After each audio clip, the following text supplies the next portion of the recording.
행사 시작에 앞서 참석하신 관객 여러분께서는 동시 통역기를 착용해 주시기 바랍니다.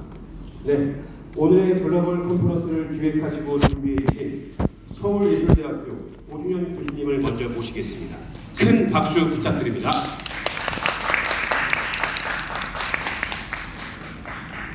안녕하십니까. 2019년 아트앤 디지털테크 창작 지원 사업 성과 공모에 플랫폼 앤 디지털 레볼루션 참여를 환영합니다.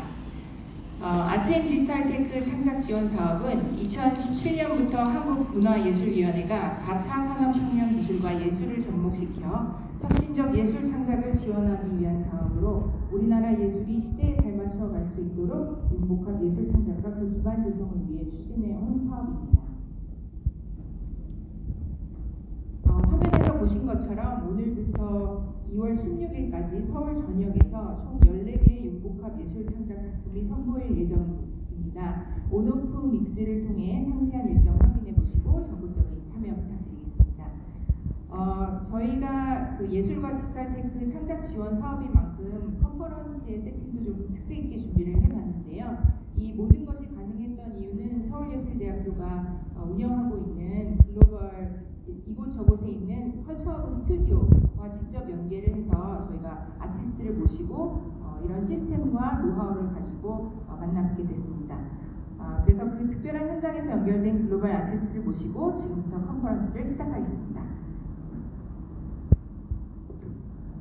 제가 처음 소개시켜 드릴 분은 최두훈 큐레이터로 영상에서 잠깐 소개가 있었죠. 2020년 몬트리올 국제 디지털 아트 비엔날레와 인천 파라다이스시티 아트스페이스, 또 미국 텍사스 댈러스의 오로라 페스티벌 공동 큐레이터, 서울문화재단 다빈치 크리에이티브 등 국내외 다양한 국제적인 아트 페스티벌에서 굉장히 열심히 일하고 계신 큐레이터 분입니다. 그러면 최두훈 큐레이터를 영상과 함께 만나보시죠.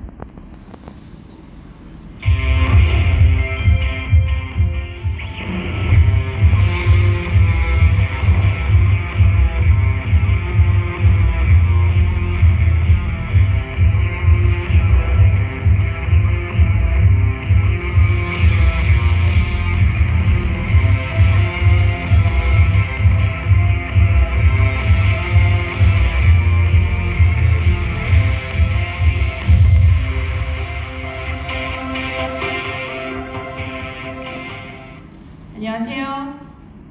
네, 안녕하세요. 최두훈 큐레이터입니다. 뉴욕에서 인사드립니다. 네, 반갑습니다. 큐레이터님 거기 현지 시간이 어떻게 되죠? 네, 지금 밤 11시입니다. 네, 그 뉴욕은 저희와 다르게 전날 밤 11시고요. 이쪽은 굉장히 서울이 날씨가 추운데 뉴욕은 어떤가요?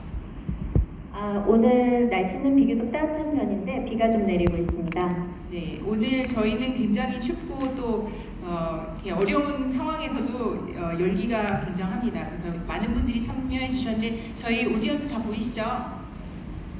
네, 잘 보입니다. 네, 그럼 앞으로 진행될 그 컨퍼런스에 대해서 잘 부탁드리겠습니다.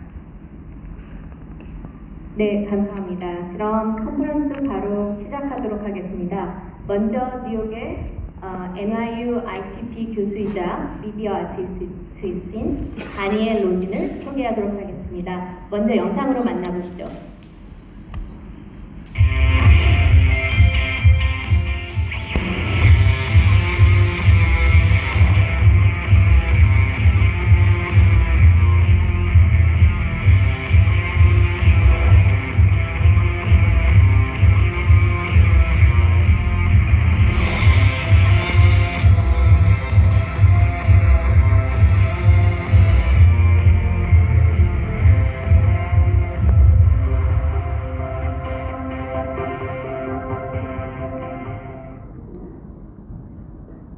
Good morning, Korea.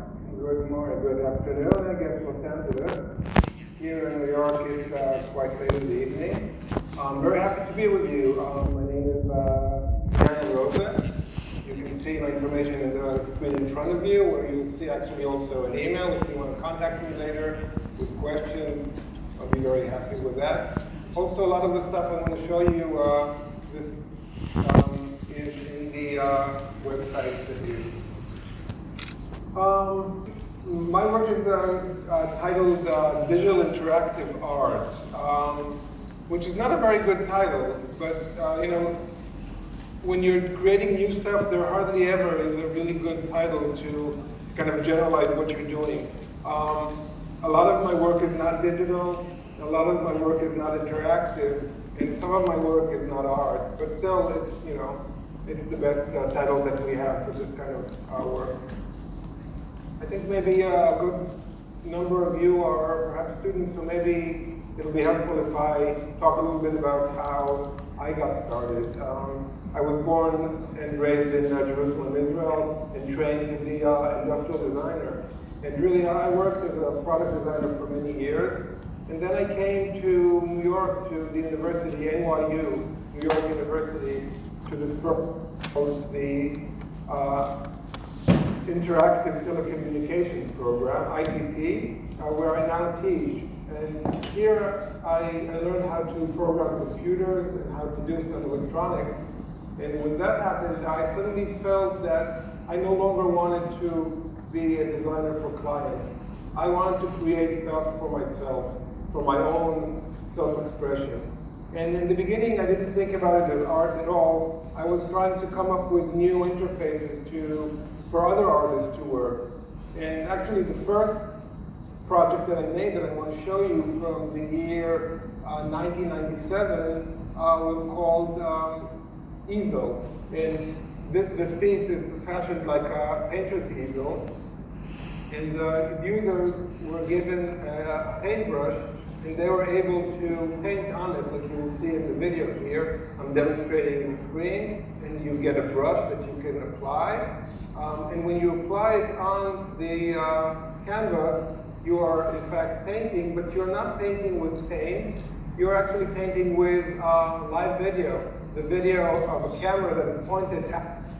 I think you will see in a few seconds how the image of the painter actually shows up and allows you to create these kind of cubist, multi-directional, multi-time portraits of yourself.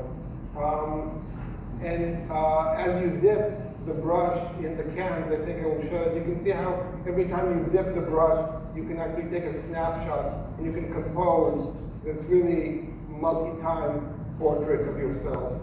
You can also dip the brush in this, and then you can actually paint from other sort of such as a canvas, often in different locations, and also with live television. And my idea here was that you would be able to create a collage that incorporates yourself and your belongings, and maybe also some sort of time signature as where this whole thing and when everything happened. Even though you were creating some sort of collage, I never allowed anyone to print out these collages. The whole idea is that these are very temporary. And the art is actually the art of creating. You, the user, is creating the art, and this moment is the moment of the art itself.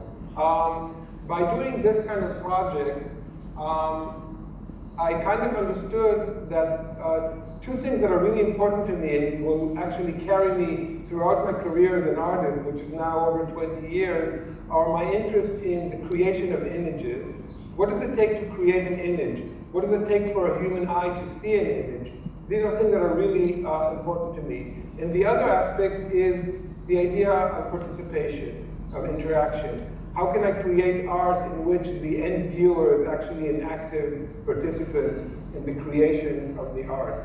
And this project that I made, this easel, with this camera that is pointed at the person, people actually see that this really is a mirror. What I've created is a mirror. And I was very, very actually surprised to hear that, because I did not think about it myself at all. But once it was brought to my attention, it was obvious to me.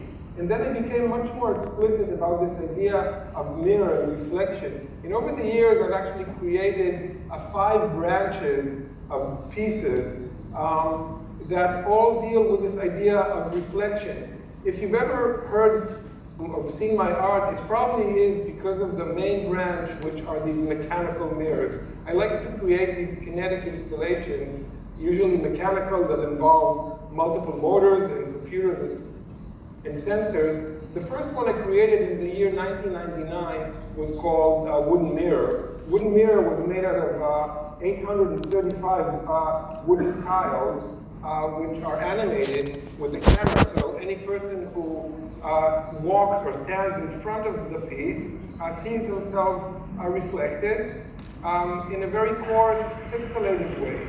And this was a good way for me to start to investigate this idea of reflection and also of the creation of image. How many pieces of wood would I need to create an image? Is 800 enough? Could I do more? Could I do less? And over the years, I really have done many variations of this idea, trying to see where is the limit. Because I'm always looking to see what is the lower boundary. If I can do something with just 100 pixels, will the eye still see an image? And I'm always surprised actually how the human eye is such a good seeing machine, and we really see images in almost anything. Let's run for a few more seconds. Now, the wooden mirror is the first piece that I built. I was just graduating from this program that I talked about, and it was a big endeavor. It took me about a year to build the first piece. It was very experimental. I wasn't sure it would work at all. So for 1 year, I was working, kind of hoping that it would work. And then one afternoon, I turned it on, and it worked. It was very surprising and wonderful. Also, maybe you can learn something about when you're creating these kind of installations. When we work with technology, we talk about two branches, which are hardware and software. I think they call it hardware because it's really hard to do. Building this piece took almost a year, but programming it took about a week. That's a little bit of the ratio between doing things in software and hardware. So after I did this piece and I saw that it actually works well, I really went back to my original idea. My original idea was not about creating tiles of wood. I remember exactly when I actually went to a concert with my wife, who's a composer. She takes me to contemporary music concerts, and I usually get very bored, and I start thinking about new ideas. And I remember getting the idea that, just like my hand right now, you can see it hopefully in that hologram, is bright because it's facing up, but if I tilt it down, it becomes a little bit more dark because it's not in the light. I could take any substance and make a display out of it. So I thought I would make a display out of trash. And that was my initial idea. And 2 years later, in 2001, I actually created this piece, which is called Trash Mirror. Trash Mirror is made out of close to 500 pieces of trash that I collected in the streets of New York, and in my pocket, all sorts of old receipts.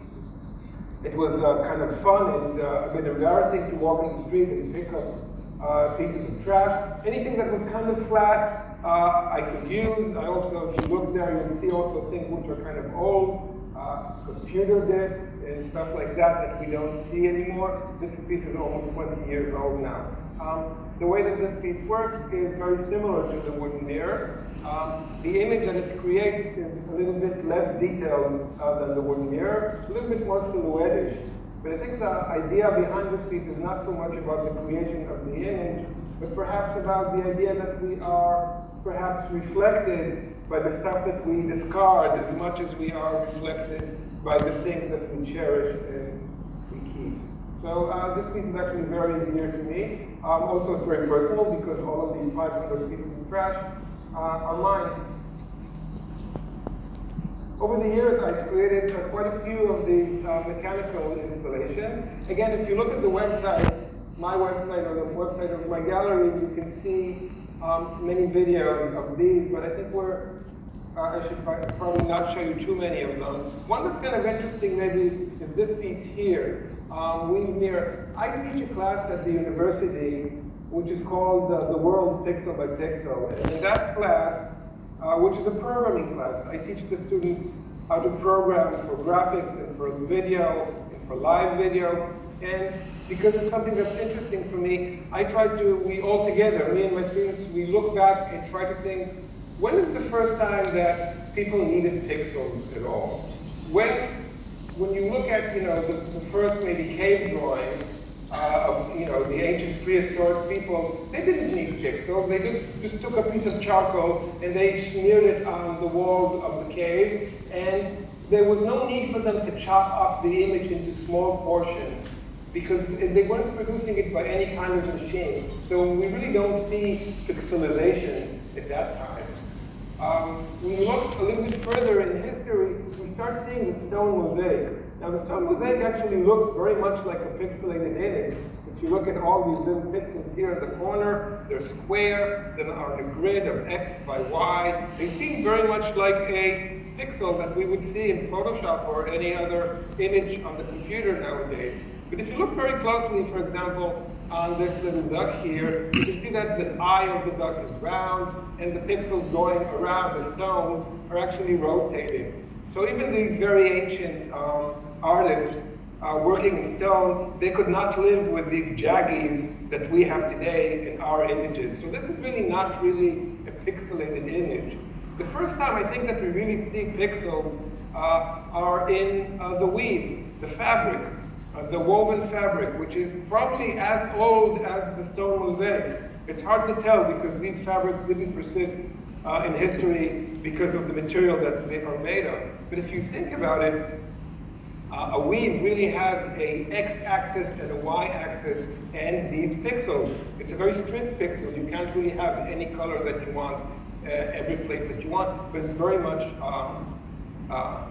pixel. So I was very inspired with that and decided in the year 2010 to create, maybe 2007 actually, to create this piece, Weave Mirror. Yes, 2007. The piece, Weave Mirror, is made out of 765 pieces of Egyptian papyrus that I printed from dark to bright, and then you'll see in the video, wrapped it around plastic armature, so it looks like a woven surface, even though it's not.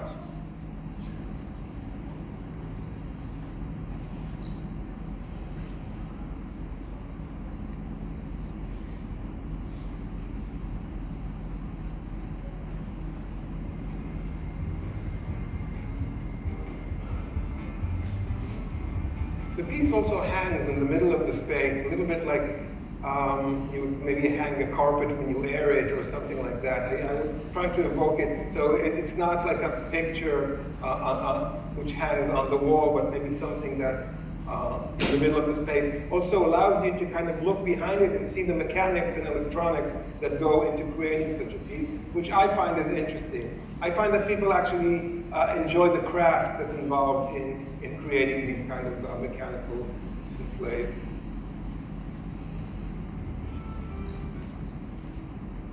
Let's see, let's move on. Again, a few more. Let's talk about a few kind of iconic ones. When we were talking about the pixels before, you really think about a grid of X by Y, which we call the Cartesian coordinate system, which is not very intuitive. If you were going to tell a friend to meet you in a certain address, you wouldn't say, go to coordinate X by Y. You'd probably say something like, go 2 streets until you see the coffee shop and then turn left, and then walk for a moment and then turn right. This is the polar coordinate system, which talks about angles and vectors. And in the year 2013, I created an exhibition which was called Angles, which was celebrating actually this idea of the angular coordinate system. And the centerpiece of that exhibition was this piece, which is called Angles Mirror. Angles Mirror is made out of over 500 little yellow indicators that all they can do is actually tilt left and right to a certain degree, which is a very poor way to create images. But like I said, I think our eyes are amazing viewing machines, and they could see an image even with such strict circumstances. The piece is also a triangle itself, and it has a few modes. The first mode is kind of a slideshow, so when you approach the piece first, you see it kind of creating. I was trying to create as many interesting geometric patterns that I could with this kind of material. Then it can go to a different phase where it actually has animation. We'll see that in a few seconds.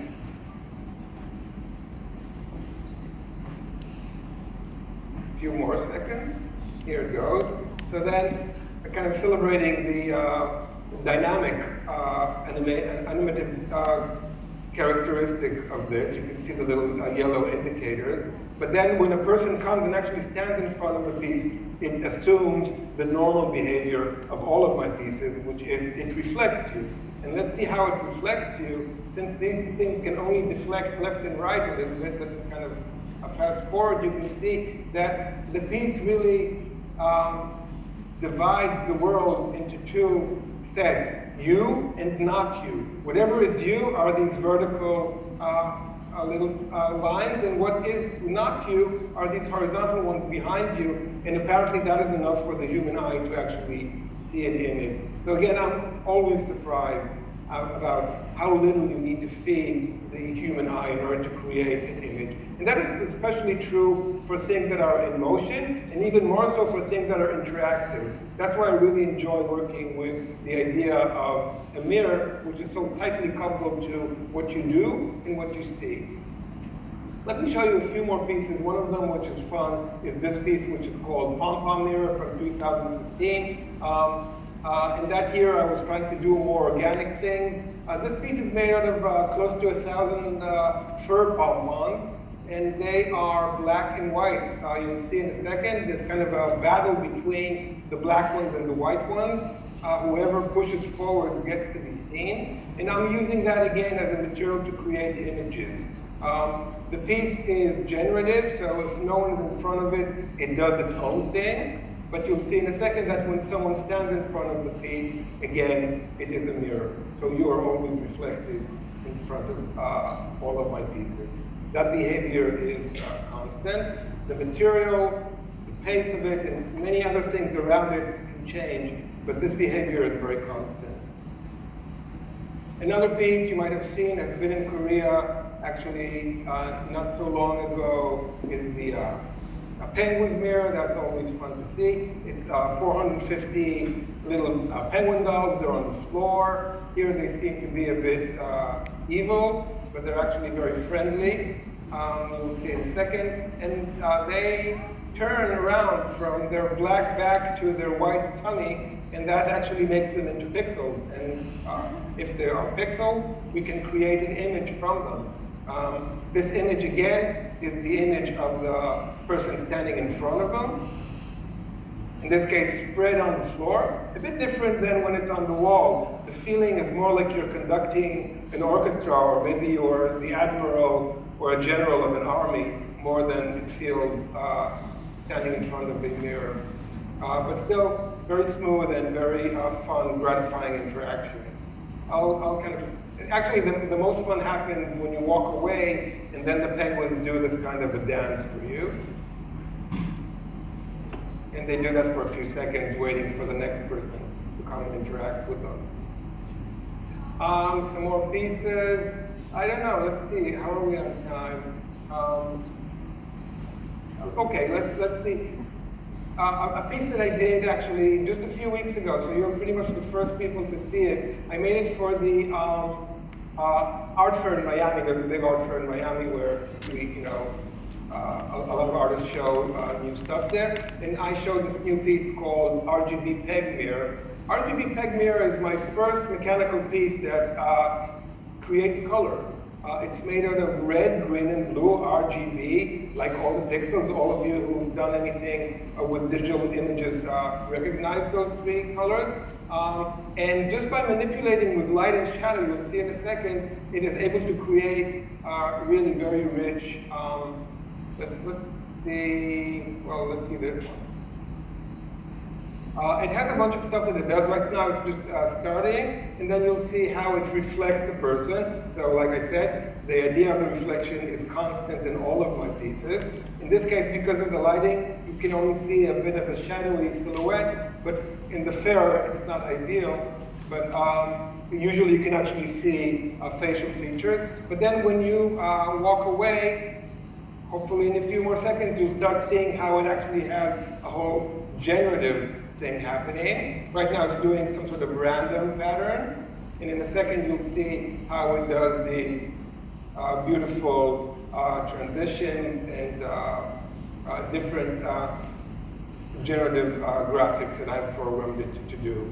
So again, I really think that this might be a new chapter in my art to try to create color. Of course, it's pretty difficult to create stuff in full color because you need 3 times as many motors. So this piece has 1,600 motors in it, which of course takes a lot of work and time to create. Not all my pieces, of course, are mechanical. Another branch that I really like to work with are just software pieces. So let me just show you very fast 1 or 2 of those. And those actually are just shown on the screen, so you don't need to build anything, you just need to write software. It's a really good way actually to start doing this kind of art. Again, if any of you are students or people who are artists and thinking to go into technology, or if you're a technologist and you're thinking to go into art, maybe doing things in software is a good way to start. Let's look at this piece here called Darwinian Storm Mirror from 2010. Here I was thinking about Darwinian evolution, and in Darwinian evolution, I'm trying to see how, just like the variety that we have with all the species around us, these are all created with a very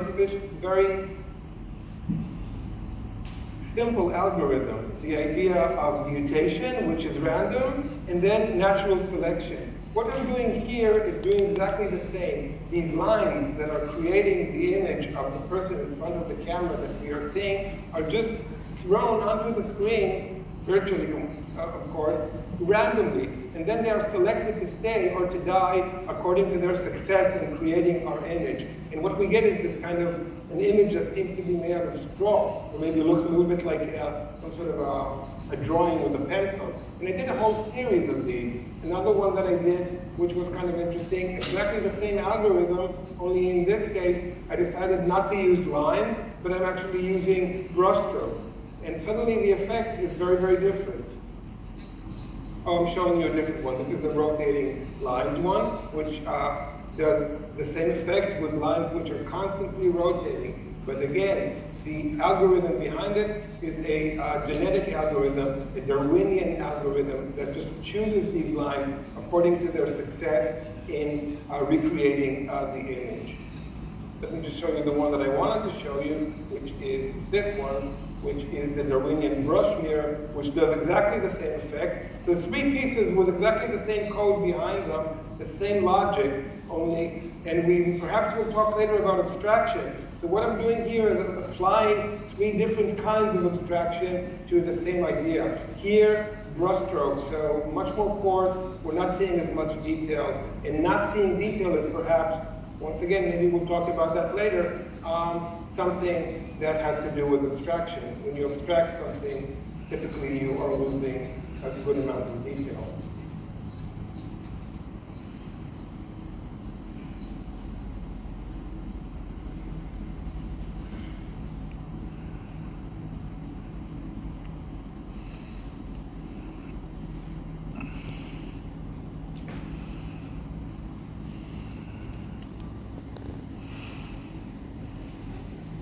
One last piece, which belongs to a 4th branch of, just to remind you, we saw mechanical pieces, we saw software mirrors, we saw the video painting earlier with the easel, and now I want to show you the last one that shows well on the computer, which are the sculptures that I created are made out of the material of mirror. So the glass mirror really is an amazing invention.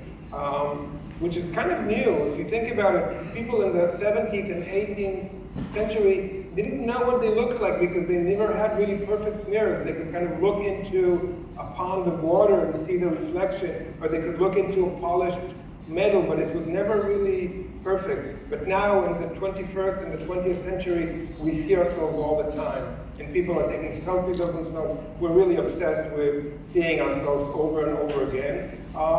But the material of this glass mirror is one that I found really miraculous, and I've created quite a few pieces that are based on them.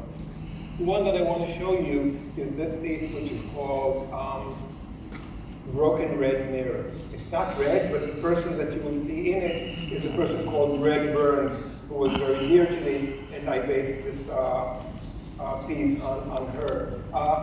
The piece is made out of glass, which I broke to 34 broken pieces, like shards, and then I put it back together, but not flat, but everything is sort of at an angle, so when you stand in front of it, you can't really see yourself reflected, okay? This is one part of the installation. The other part of the installation is just opposite it. This is a very site-specific installation, and there is a broken image, okay? So we have a broken mirror, and in front of it is a broken image. But what happens, you can see, when this person stands exactly on this point here, what happens is that the broken mirror can collect the broken image and kind of unbreak it or assemble it back together. Let me show you a really old video. It happens very fast, so pay attention. Here goes.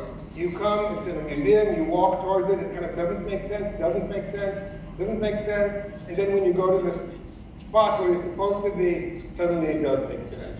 So this is really, let's see it again, this idea of a special point of view. You know, if you look back in history, we have this idea of anamorphism, this idea of something that only works on a very particular point, which is a very basic thing of interactivity. So when we think about interactivity, it doesn't necessarily have to be with computers and fancy stuff.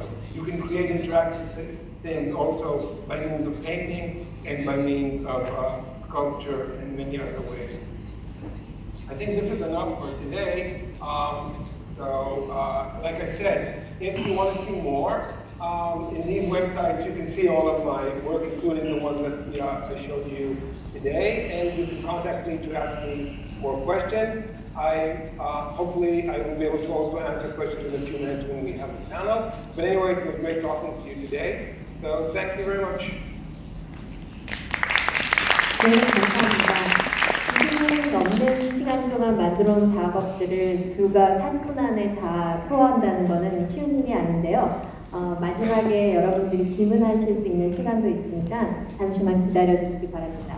그럼 다음으로 한국의 팀 보이드 작가분들을 모시도록 하겠습니다.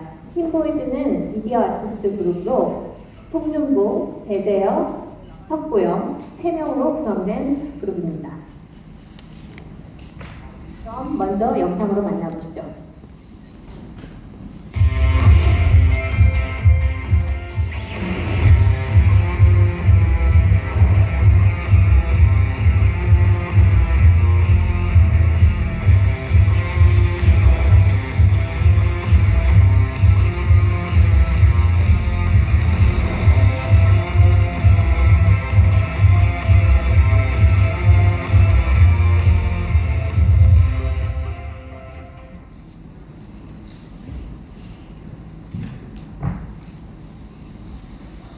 Okay, hello everyone.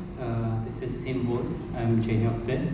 It is my pleasure to be a part of this conference. So today I will present my presentation titled Creator System, and let's start it. Let me introduce our studio first. Then our studio is named Tim Boyd. And then we are three: Junbong Song and Jae Hyuk Bae and Young Song. Yes. And then we are a media artist group. We are focusing on make our own system, make a convergence between art and technology. The reason we choose the technology and art is Junbong and I, the founder of the studio. We had a engineering background before studying media arts, so we naturally have some kind of engineering factor in our deep inside. So we are super feel comfortable thinking about technology with art. Now we are working for our own piece for an exhibition, but also we work for a commercial project with other different brands. So we can survive almost 6 years after 2014 in Seoul, and in ourselves, we are super proud of ourselves about surviving 6 years. Our main keyword for our work is system, and the reason we choose a system is when we start our studio in 2014, we talk about our DNA and our kind of identity for a studio, in video art studio. And suddenly the words came out from our thinking while talking, and it brought lots of questions to us. And among that question, the most interesting question was, how can we understand it? How can we understand the modern system in our life? Because every time we use a system, right, and everyone is a part of the system, like in company or in your studio. And even though we ourselves, we become a system itself, like you working very regularly in your life cycle, like Monday to Friday and Saturday, Sunday, you might are working on your work.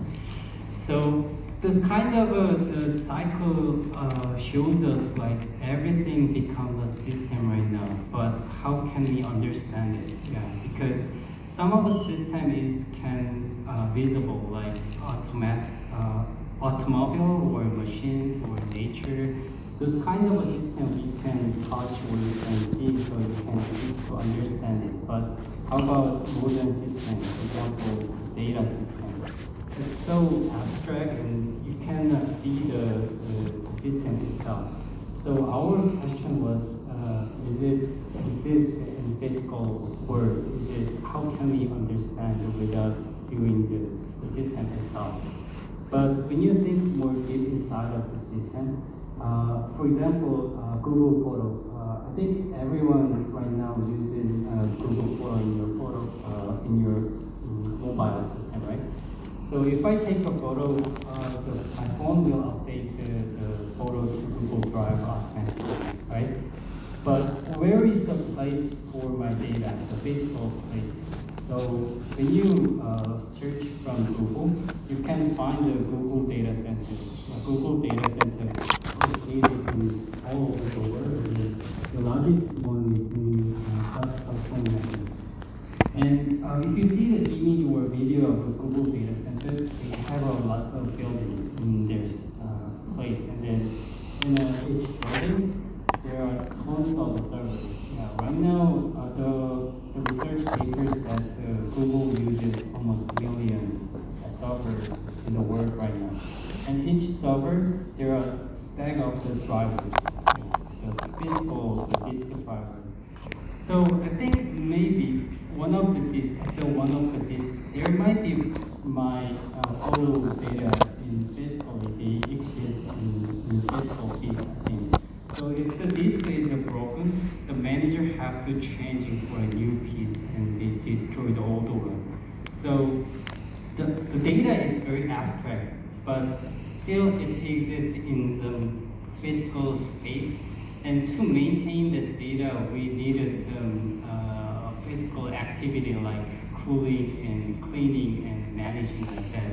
So after those kind of thinking, we made some sentence like create a system physically. It might be our goal as a video art studio. But as you know, the system is too broad idea to cover by one studio, so we made 3 different categories we are interested. So one is the module, and the other one is process, and the last one is tool. So first topic is module.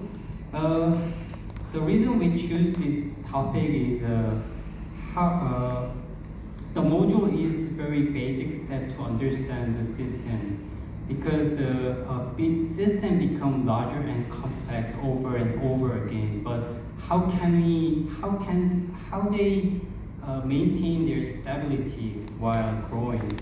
the reason is the key concept is the module. So with that concept, we start the work named Lightwave 2014. It's our first work as a studio, and there are about 200 unit module, just making very simple rotating while dimming LED.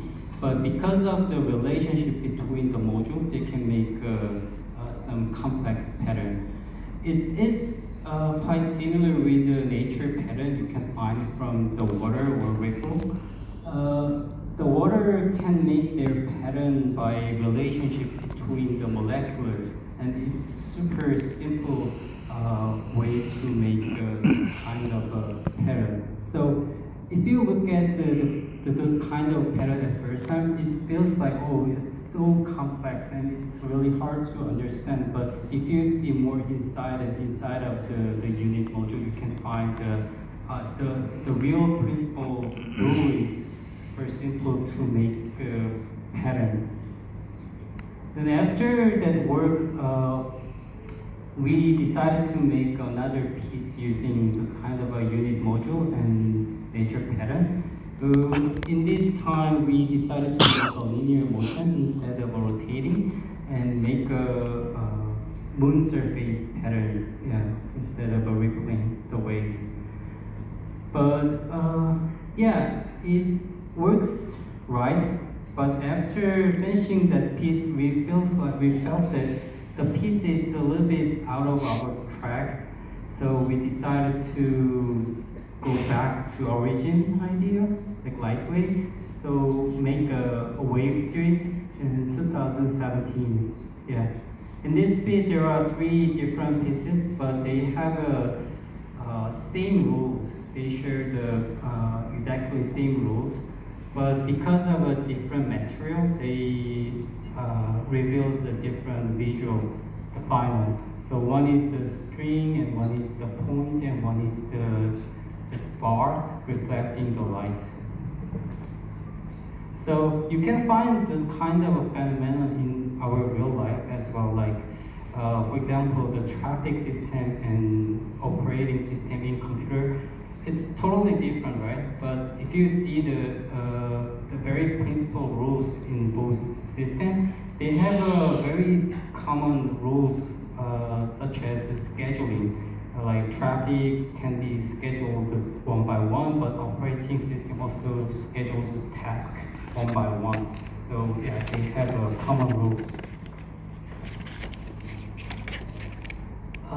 Next work is wave frames. It's our very last work in last year, 2019. And then the work is also having a module and relationship between the units. But this time we think about the time the system can have, because sometimes some system have suffer some chaos and chaotic over and over, and after that process they become more strong and complex. For example, the economic system have always the fluctuation in our life, but after that fluctuation, economic system has more stable and going to the right way, I think. So yeah, the work is about that. We adapt that idea to our works. Yeah, and this is our almost first work to make the space, not a plane.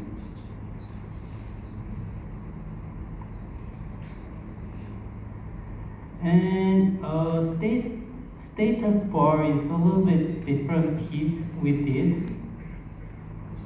The visual is quite similar with the previous our work, like make a pattern, but this is the open system instead of a closed system. The previous work working by themselves sequentially, but this work is triggered by our interaction, our feeling.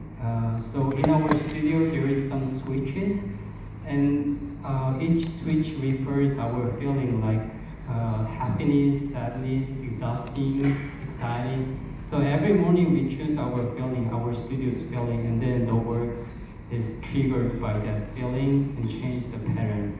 to the viewers, so people can see our feeling from the work.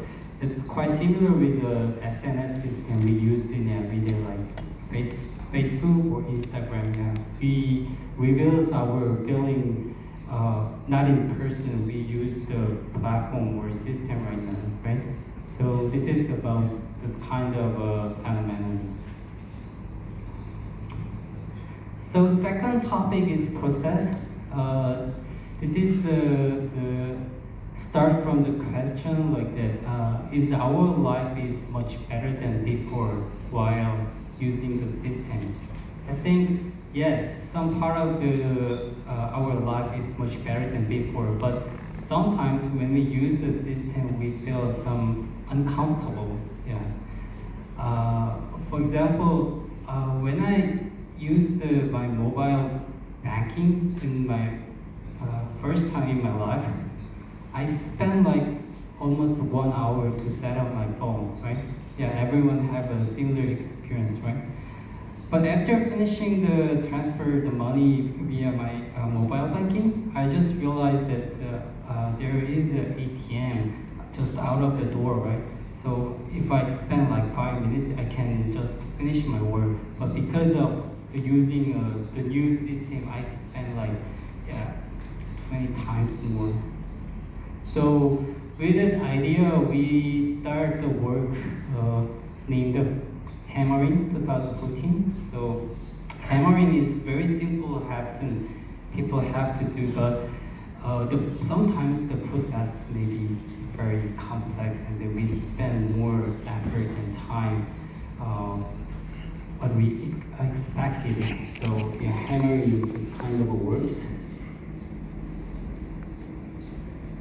And with the same idea, we did another piece called Wind 1985. Instead of using the hammer, we used some mechanical parts from automobile because the work is funded by Hyundai. And yeah, it's same idea, like to feel the wind, we have to open the window, right? But instead of feel the window from the outside, we feel the wind in front of the fan, the rotating by our sequence, like that.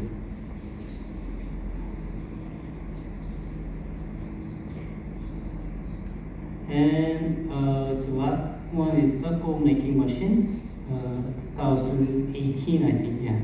And then it's much developed with the same idea, like much bigger mechanical system and the more complex virtual system. So if a viewer rotates the handle of the work, the system starts work, and then the final result is just drawing very simple and tiny circle in front of the viewer. So the viewers can take the drawing by themselves. But because of our mistake, yeah, it cannot draw a real circle. So it's almost like triangle shape. But we really liked it, yeah. So we didn't fix it at all. Yeah, we just let it working by themselves. Yeah, like very slow drawing. So you have to spend your time and effort to drawing. So the last topic is the tool. It's from another question, like, so if our experience at the new system not always happy, not always comfortable, but why we still thirsty to make a new system, and why people try to make everything as a system? I think this is the reason is very simple, like productivity. So in a macro scale, in society, they requires the more efficient productivity, right? So a manufacturing system going to more automatic, and then a human want to make more fast and cheap and the more always. And then to understand those kind of phenomena, we think that we have to see the the tool human used right now. So this is why we try to use the robotic arm in our studio. But as you know, the robotic arm is a little bit expensive. So because of the cost, in first time we collaborate with the brands. We give some idea and then we ask to buy a robot for us. So this is our first work called Malfunction with the Gentle Monster, the glass frame, 2015 I think. So at that time we tried to make a robotic play just representing the human and then they play some action instead of a human 24 hours without breaking. Yeah, it brought huge success actually to the company, but also into our studio. So after then, we did a lot of collaboration with the brands like Gentle Monster again, or Samsung, or SKT, lots of a Korean company. And then this is another piece we did in Korea, 2015, called Butlers. They just greeting people who visiting the shop, and then they play some comic play each other. It's installed almost 2 years I think, without breaking. Then after then, we saved lots of money by ourselves, and then bought our own robotic arms. This is our first robotic arms we have, and then we made our own original play called Robot in the Mirror, 2015. And then the story is about the two robots. One is inside of the mirror, and one is the outside of the mirror. But their role is changing, the time goes on, so it's a little bit psychomatic story. Inside the mirror, he killed the outside robot. But after experience previous works, we think about the role of the robot, the role in our work, and then I think the role is for the robot. The role is they can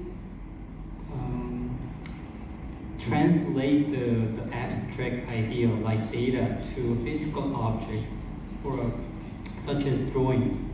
So we decided to make some performance drawing by robot, but the drawing is decided by data. So in this, we're making art.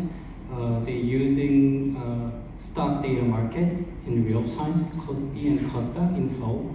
So they make just one drawing per 1 day, and then it just matching with the stock data trend.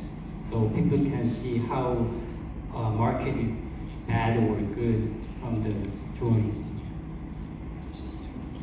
With the same idea, because we enjoyed the previous work making art a lot, so after that we tried to use a different data set. And this time we used the air quality data in 5 different cities like Seoul, Beijing, Montreal, Berlin, New York. And each 5 plane, there is the city's real-time data about the air quality, like So it also drawn like 8 hours for 5 drawings. So it takes lots of time. But if the city has a bad air quality, it draws more noisy drawing. And if the city has a good air quality, such as Montreal, they make just simple circle drawing. So yeah, the bad air quality city has a more beautiful drawing in this work. It moves really slowly, like that. The work is collaborate with another artist, Young Bak Cho. Yeah, he made the sound design. So the sound is also reacting with the data, but this time, yeah, just turning off the sound. The last piece I can introduce is moving finance in 2019, last year. And then we want to expand the work with the robotic arms to more space or like factory scale or manufacturing lines. So this is our first experimental piece using the space with the robotic arms. Two robots hold the large glass. So if human go inside or between the meter, he can see the infinite space at some point. But after then, it just shows another side of the space, like outside of the window or the very corner of the buildings, like that. So people can see a variety of the space at just one point with the kinetic meter system. Yeah, it's a permanent installation in Jeju Island. So you can find it from the Jeju. So I think this is the end of my presentation, and then yeah, if you have any question, yeah, you can ask me at the panel, of course. So yeah, thank you very much.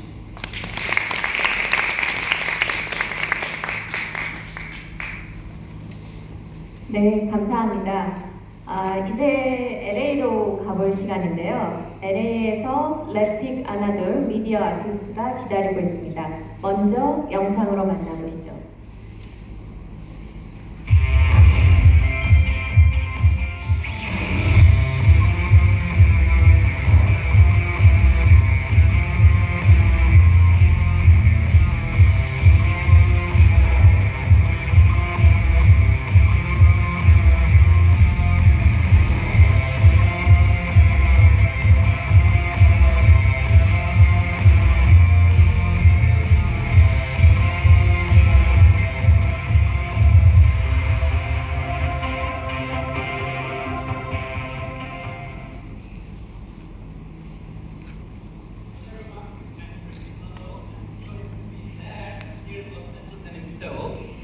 Today I would like to share my journey as quick as possible, specifically focusing on my current research and my team here in Los Angeles, what we are trying to do and how we are trying to create new meanings by using data, machine intelligence, and specifically focusing on embedding media arts into architecture. In my I'm from Istanbul, Turkey, a country that maybe have a lot of similarities and connections. And when I born in Istanbul, and when I go to Istanbul, the first thing I was exploring was the city is basically between west and east, and connecting black and white, left and right, and many contrasts. And I was so lucky that my mother brought a 1 VHS cassette at home, and I was 8 years old when I watched the movie Blade Runner. I didn't know English, but I was trying to understand and get inspired by a moving car next to a media wall, or media facade, and trying to understand really what does really mean that world of imagination inside the cinema, which is I think one of the most inspiring medium of the world. And at the same year, I was very lucky to get my first computer, very cliche start, and I was able to work and literally play games with this machine, and basically typing a one line of code and one type of word, and then start playing games and basically understanding the space in the mind of the machine. And my first practice was using photography and trying to understand how to use time and space in my experience. And how actually for me was inspiring was trying to really find a way to freeze the time and space at the same time, and try to create a new meaning by looking at the same location and trying to feel and see different things.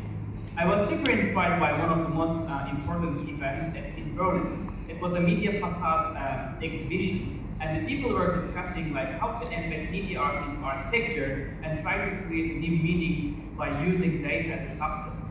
And this was one of my inspiring quotes that I found, and also mentioned that Manavi is one of my heroes. And he was saying, if artists and the architects can think or work together, there's an opportunity to discover the invisible world of data flows and try to get a meaning for them. And this was one of my really starting points in my career. I was also very inspired by early research, like how actually artists were criticizing themselves. Specifically looking for them from employees, is this idea of like creating almost 3D but actually completely 2D world of like illusions.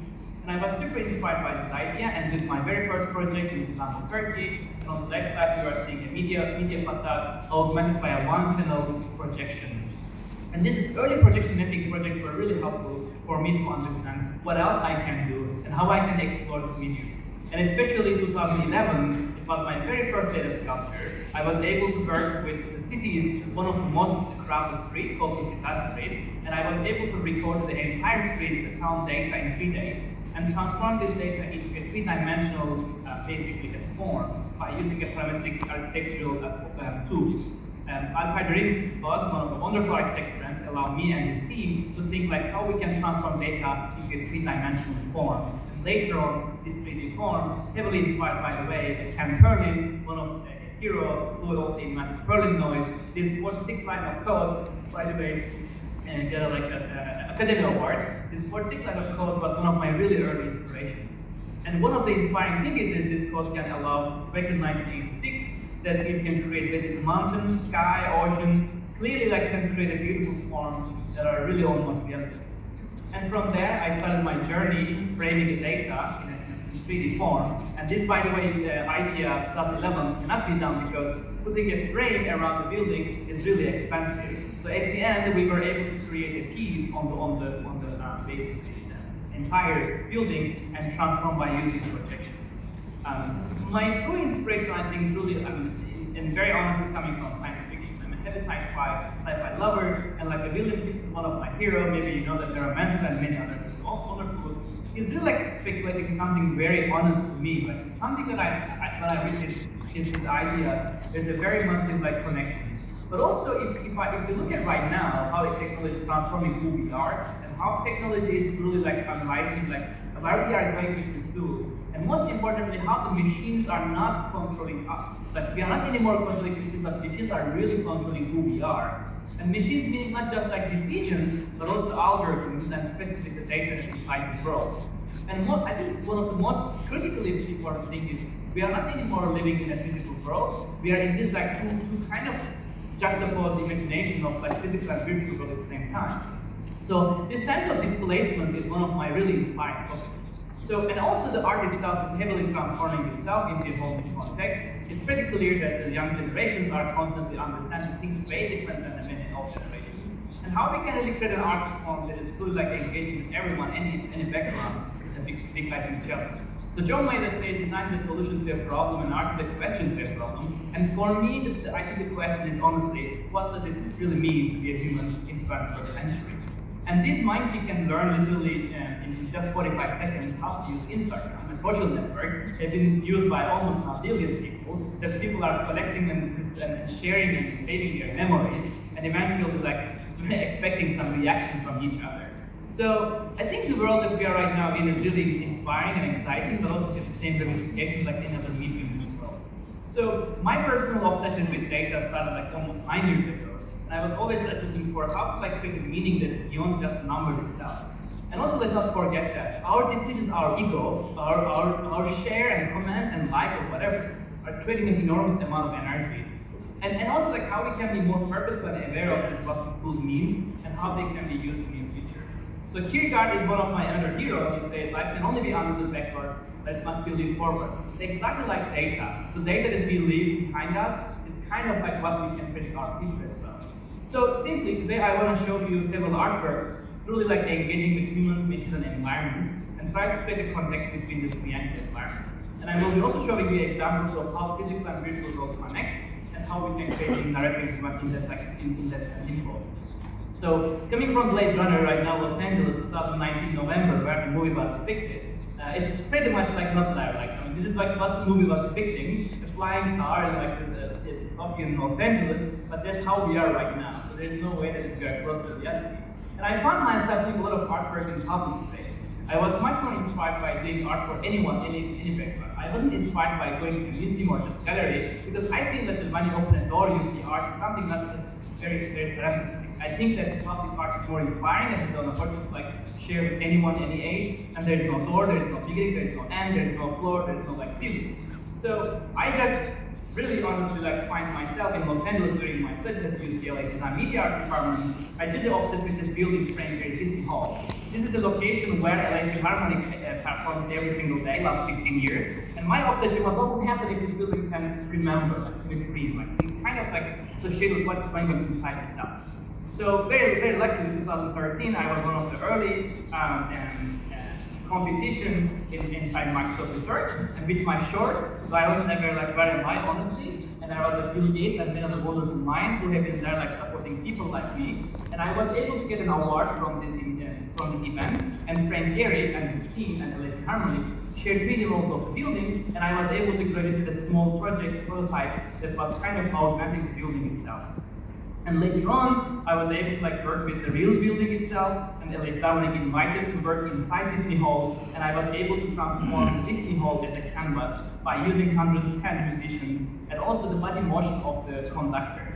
So this very early idea of like how a media art can go to like really marry the architecture was my very early obsessions of like truly understand like what will happen if the space itself can hear and also like react to this idea of like invisible data, which is in this case sound.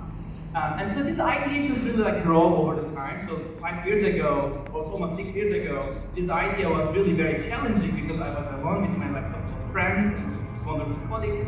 It was a really challenge of like how to make a couple of months this very intense project. And at the end, very good news, Frank Gehry was in the opening and in the green room, and he was extremely happy. And his support was really meaningful because he's a legend and a very important mind in my life.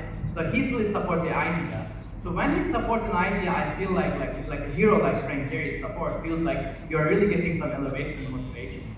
So that's how we open our studio. Right now, we are creating projects all over the world, more than like 60 projects in a given time, pretty much every continent except Antarctica. So, but what was really inspiring the last 5 years is like how to really bring data or materials into a team, so into life. But the most importantly, like how to work as a team is very important. So I'm not alone. I'm on the shoulders of these giants. My team is extremely important, and we can speak 12 languages. So it's a very diverse team because we are trying to create work for anyone, any background. We are working with like one of the most exciting teams and companies in the world, but we are not doing any commercial. But these people can like allow us to work with their algorithms, their hardware, and their software. So the very early work of the studio was focusing on data sculptures. This project called Visual Fictions is one of the first examples in the world that truly gets data of the city and transforms it into a three-dimensional data sculpture in the lobby in San Francisco. As far as I know, this concept for the public art is one of the early examples that also allow me and my team to expand our knowledge and go much deeper. So what we are watching right now is a data set of the city of San Francisco with data and social network data is transforming into a kind of three-dimensional data sculptures.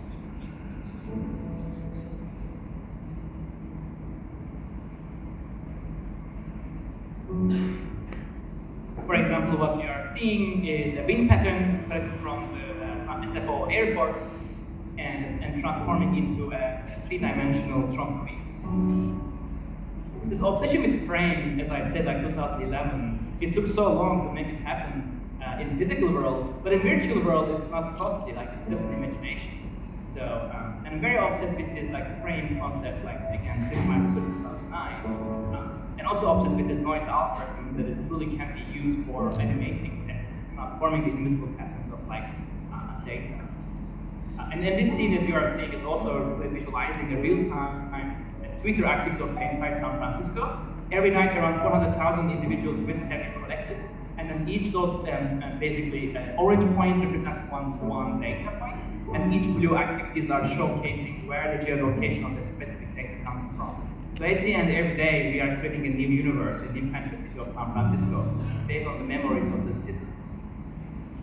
So I think like what was really inspiring for this project is like how we can really take data that already exists, but kind of make the invisible world more visible. I don't know what is this obsession, to be honest, but I don't know exactly why, like really that I have this triggering these inspiring moments. But I feel like whenever we make this kind of context and discourse for this invisible data, I feel like we are discovering something new. And then later on, I was able to work with a much bigger data set from the city of Charlotte for the North Carolina. We were able to create a massive piece for the airport. And this time, we were able to create data from the airport itself and transform the luggage, gate change, parking lot, wind data of an airport and transform it into a three-dimensional and massive media wall, visualizing every single day. And I heard that 5 people already missed their flights, which I think is a good news. But also, what is really inspiring is how to put public art truly without like any expectation, and let people really like explore something fresh in public space. And I think that's really one of my so inspiring practice. And later on, the idea of data as a pigment really like was super heavily pushing my mind and team's mind. So, for example, what we are seeing here is this idea of like, can data become a pigment? Like, can we transform the data sets into like a pigment that can be used as and use the algorithm as a brush and dig that brush into the pigment and paint with that? So what you are seeing is this ideation of a pigment of a data in a 3-dimensional volume, and then the wind data, like speed, pressure, and temperature and direction, transforms into a 3-dimensional attractor, and this attractor can carve the data in 3D space. And at the end, what we understood that we can create data paintings, and by using wind data. So you are seeing some explorations of a bit of Istanbul, Boston, Dubai, Seoul. Actually, the window of Seoul is already in Seoul, if you are interested, you can see that. So in Summit Tower. So basically, like this is a whole new like ideation and research that trying to understand what else we can get as nature-inspired data sets and transform them into poetic, mesmerizing moments in life. And also heavily inspired by nature, as I said, and I'm very inspired by the fluid dynamics. I don't know why and how, but probably because of Istanbul. The water itself is a huge, heavy, inspiring on my mind. And for example, there's a project called Lexi, and this project is basically visualizing the high frequency radar activity of the water surface and transforming it into like a synthetic water activity, like a sea, but only appears in the mind of a machine. So I'm really very fascinated that once the artwork itself has this quality of life, but still it's not the real life, but have this synthetic quality of like imagination. I feel like we have this exciting near future where machines can really transform our well-being or our consciousness and our perception. And I'm just trying to find those narratives inside those data sets. So what we are seeing is a fluid dynamics applied to like a high frequency radar activity and transform into a fluid domain. And then by using optical flow algorithm, this data transforms into this like ever-changing synthetic water or a sea. And later on, what was really exciting also, Infinity Room. I was super like sharp. I remember I was 9 or 10 years old. I was always like trying to imagine this room. Like when you open the door, that room opens, like that door opens their room, that there is no floor, there is no ceiling. Like this idea of this infinite space, the idea of like there is no corner. So this childish dream became reality. And this project is traveling all around the world, more than 41 cities, more than 2 million people enjoyed this idea. What is really exciting is, in this project, it's kept, like once the idea is abstract and has this quality of like imagination, I feel like the artwork can touch any age, any background, and basically like anyone. So, and that feeling is really exciting. I mean, 2 million people plus is really big data to say that connecting people through art is extremely possible, and once the statement is maybe not direct and political or social or something like really obsessive, like obvious, I think it is most likely giving people a much more opportunity to have a capacity of imagination. So it's an experiment, and we will see more in a couple of years. And the last part of the presentation is about mission intelligence. So 4 years ago, I was very fortunate to work with one of the exciting groups called Artists and Mission Intelligence at Google. I was one of the first artists who have been able to like work with one of the most amazing minds at Google and allow me and my team to learn how to use mission intelligence AI in our work. So Blaise Agora-Arcas is one of the founders of this program, and his mind is pretty much, I think, typically finding a very honest point is, as he predicts, machine intelligence will be an innovation that will profoundly affect art. It's very clear that, and my obsession, I think, from childhood is like how we as a human take information and transform it into knowledge, but that knowledge becomes wisdom when it's like perceived.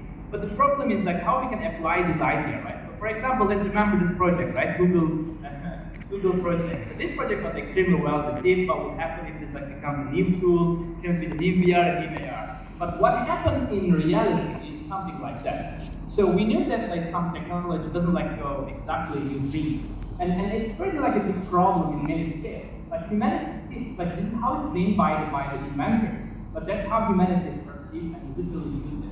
So AI has the same problem, and it's like a fire when we found it that we make communities around it, and we can kill each other. So, and also what is really funny is I think the technology we are every day using is clearly like creating a whole new like dimension and drives the problem.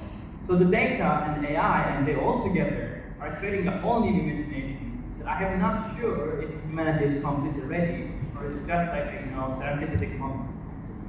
So to a little bit start again. So this is my Kaika, one of the wonderful engineers from Google, who really transformed me and my team's knowledge about how to use AI. With his help, and I was very inspired by Library of Babel, a movie a story that truly changed my imagination. And we were able to create an archive that can dream. So it's a truly archive with 1.7 million documents and transformed into a kind of an immersive environment where we can create those data sculptures. So what you are seeing on the screen is a AI data sculpture. Every blue point represents an image from the archive. Basically, using a TSME algorithm and inception network, we were able to classify every single image and transform them into a data sculpture. And this is defined by AI basically. So I am heavily inspired by the aspects of AI and how we can literally discover machine can learn. So you are watching a small extract that the one person inside this room is interacting with machine, and she first watched the performance of how machine learns. And then later she can able to fly in the mind of the machine and interact with like 1.7 million documents. And on the very right side, you are seeing the VR version. The big question, what will happen if there is no physicality in the near future? It's pretty clear that AR and VR can be a technology that the data can have a new form with the help of machine intelligence. So, and another like exciting project is with the AI's help, we were able to work with one of the most wonderful minds in neuroscience from UCSF. And yesterday, my obsession with these memories were like way like more than just data. I think it's a very humanly like reaction to this our life, and I think as humanity, our memories are everything, and our consciousness is based on our memories basically. And I was like looking for the pattern of remembering the data set. And thanks to this wonderful minds at UCSF, they trained me and my team to use an EEG device, which you can literally connect the moment of remembering. And once you remember that moment, we were able to create a custom software. Each time a memory remembered transformed into a basic data structure. So what we are seeing is a project called Melting Memories, representing the human cognitive system while remembering and transforming those signals into a 3-dimensional or a 2.5-dimensional frontcoins and data sculptures in a 6 meter by 5 meter media wall.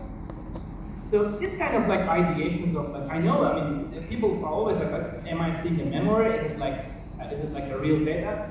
I don't think it's the right question, because clearly the data that we are seeing is a bunch of numbers. And those numbers have zero context or correlation with what we remember. But I think your celebration is like how we can use those data points to transform them into kind of another like entity, another like a language, like I think an obsession here. So it's a journey. I have no idea where it will go, but I'm pretty sure that the more we have understanding machine learning algorithms and our own as human beings, we have a lot of opportunity to create more novel and poetic algorithms. And then later on, like last 2 years, I'm very obsessed with if a machine can learn like in a dream, like in hallucinate. It's pretty clear that memories and dreams are one of our like two fundamental capacities that let us, I think, become as unique as possible than the other creatures. And I'm also like really inspired by how we can really create a pigment that we can really paint the machine consciousness. Because I think if we use memory as an input for a machine, clearly we can reconstruct a memory by the machine itself. And then we can even create a kind of a cinema that can maybe unfold the dreams into like a form of linear experience. So what we are watching right now is a series called Machine Hallucinations. Basically, I was very keen on like how we can take the collective memories and let them AI learn from them, and later transform them into these like dreams. So to make this happen, of course, it wasn't like an easy process.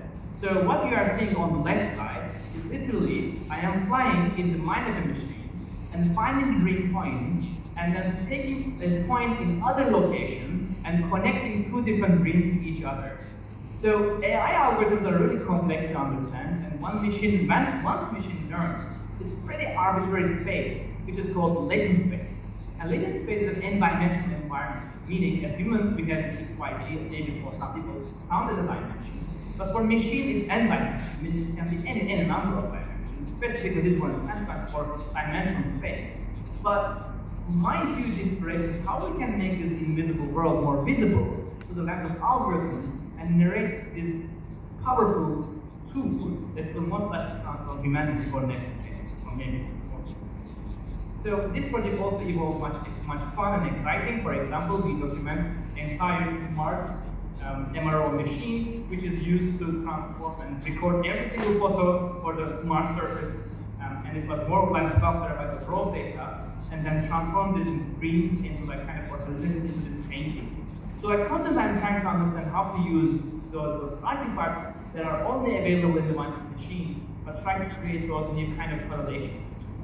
So one thing is very exciting is it's pretty fun to think that machine can become a collaborator, machine can become a kind of a team member in the studio. But for me, what is most, I think, exciting is if machine can store a memory and transform it into a dream or a hallucination, and if I have an algorithm that is in the form of like a brush, and I can literally dip this brush into the mind of the machine and paint with that consciousness. And that feeling is not anymore analogy. I think it's truly what an AI can help artists to really explore the unknown. And then, like recently, we were able to work with New York as an image, for example, 113 million images of New York. So what you see here is not real. They are all algorithms called StyleGAN from NVIDIA friends. We are very close working with NVIDIA for a while, and they are so generously supporting our journey by donating some machines, GPUs, and knowledge. And we are pushing this algorithm to like an edge.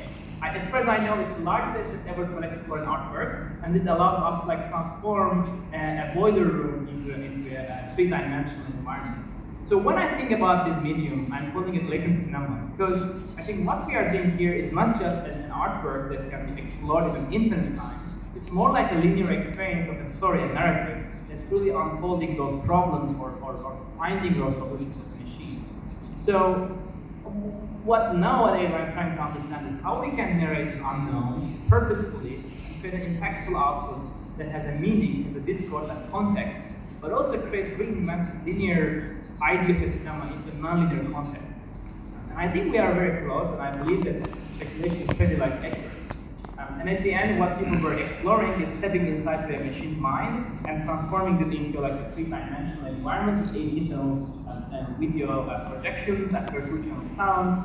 And I'm calling this synesthetic architecture, an architecture that can kind of have this emotional and sensational behavior. And I highly believe that the architecture in the near future will have the capacity of remembering, feeling, and sharing many of this with us. And I think if machines can be a part of architecture, it can be clearly the near future experience for humanity. And last two projects. You remember the project I showed you when I was a student, this idea of like transforming Disney Hall into a campus.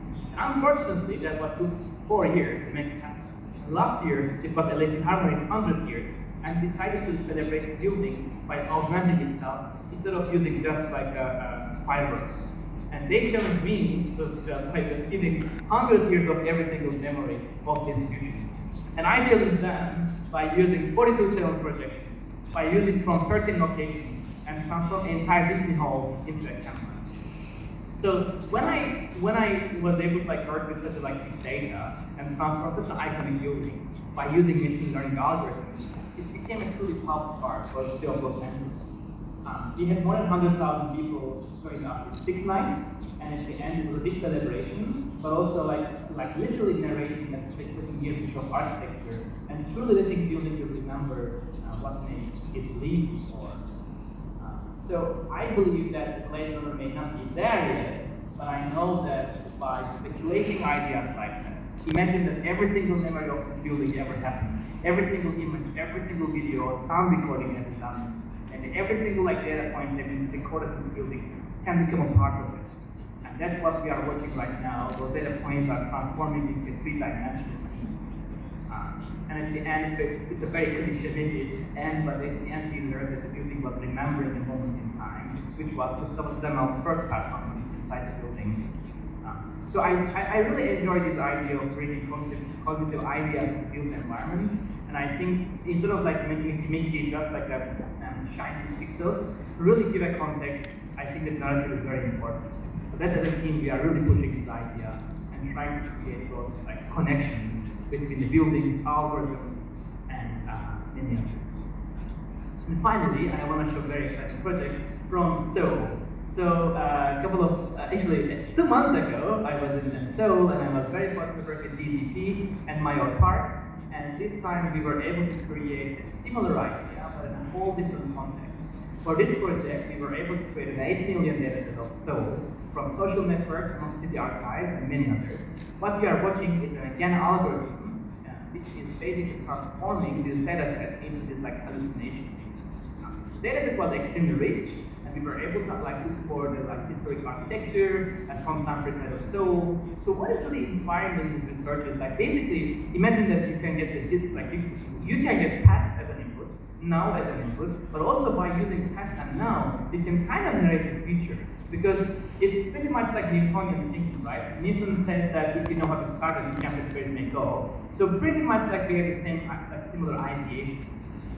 But also it's more poetic and more painterly. So, and I believe that I'm a very positive person, believing that the future will be more bright than we have. I don't think that we should be fearful and just don't have a time to thinking and speculating is an incredible idea, of course, and very productive for humanity.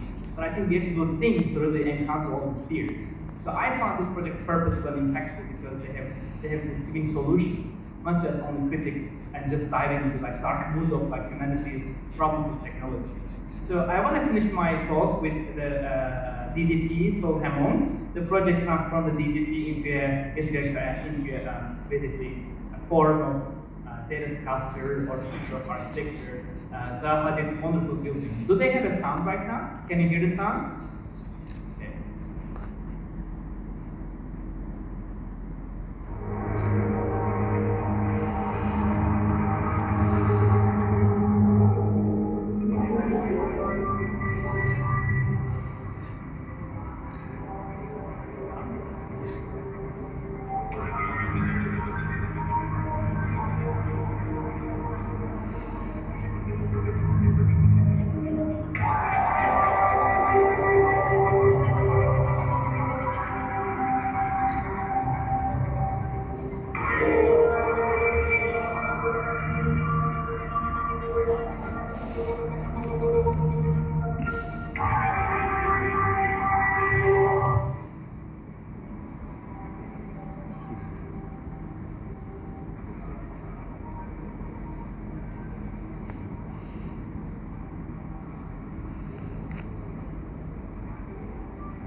Thank you very much for listening and happy to share more and 감사합니다.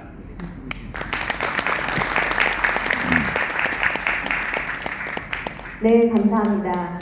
지금 늦은 시간임에도 불구하고 LA와 뉴욕에서도 작가분들께서 함께 해주고 계시는데요. 그럼 마지막으로 작가분 모두 무대에 모시고 패널 디스커션을 시작하도록 하겠습니다. Daniel, Leslie, can you come to the stage?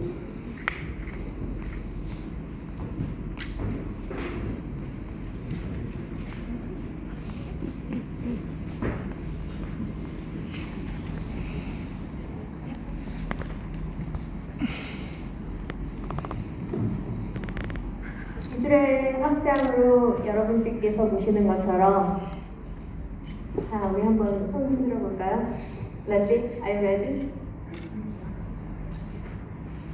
이렇게 세 개의 다른 도시에서 함께 토론할 수 있는 기회를 가질 수 있게 되었습니다. 여러분들께서도 많은 질문들이 있을 것 같은데요. 우선 먼저 작가분들과 제가 대화를 나누고 그리고 나서 여러분들께 궁금한 사항들을 질문할 수 있는 시간을 드리도록 하겠습니다.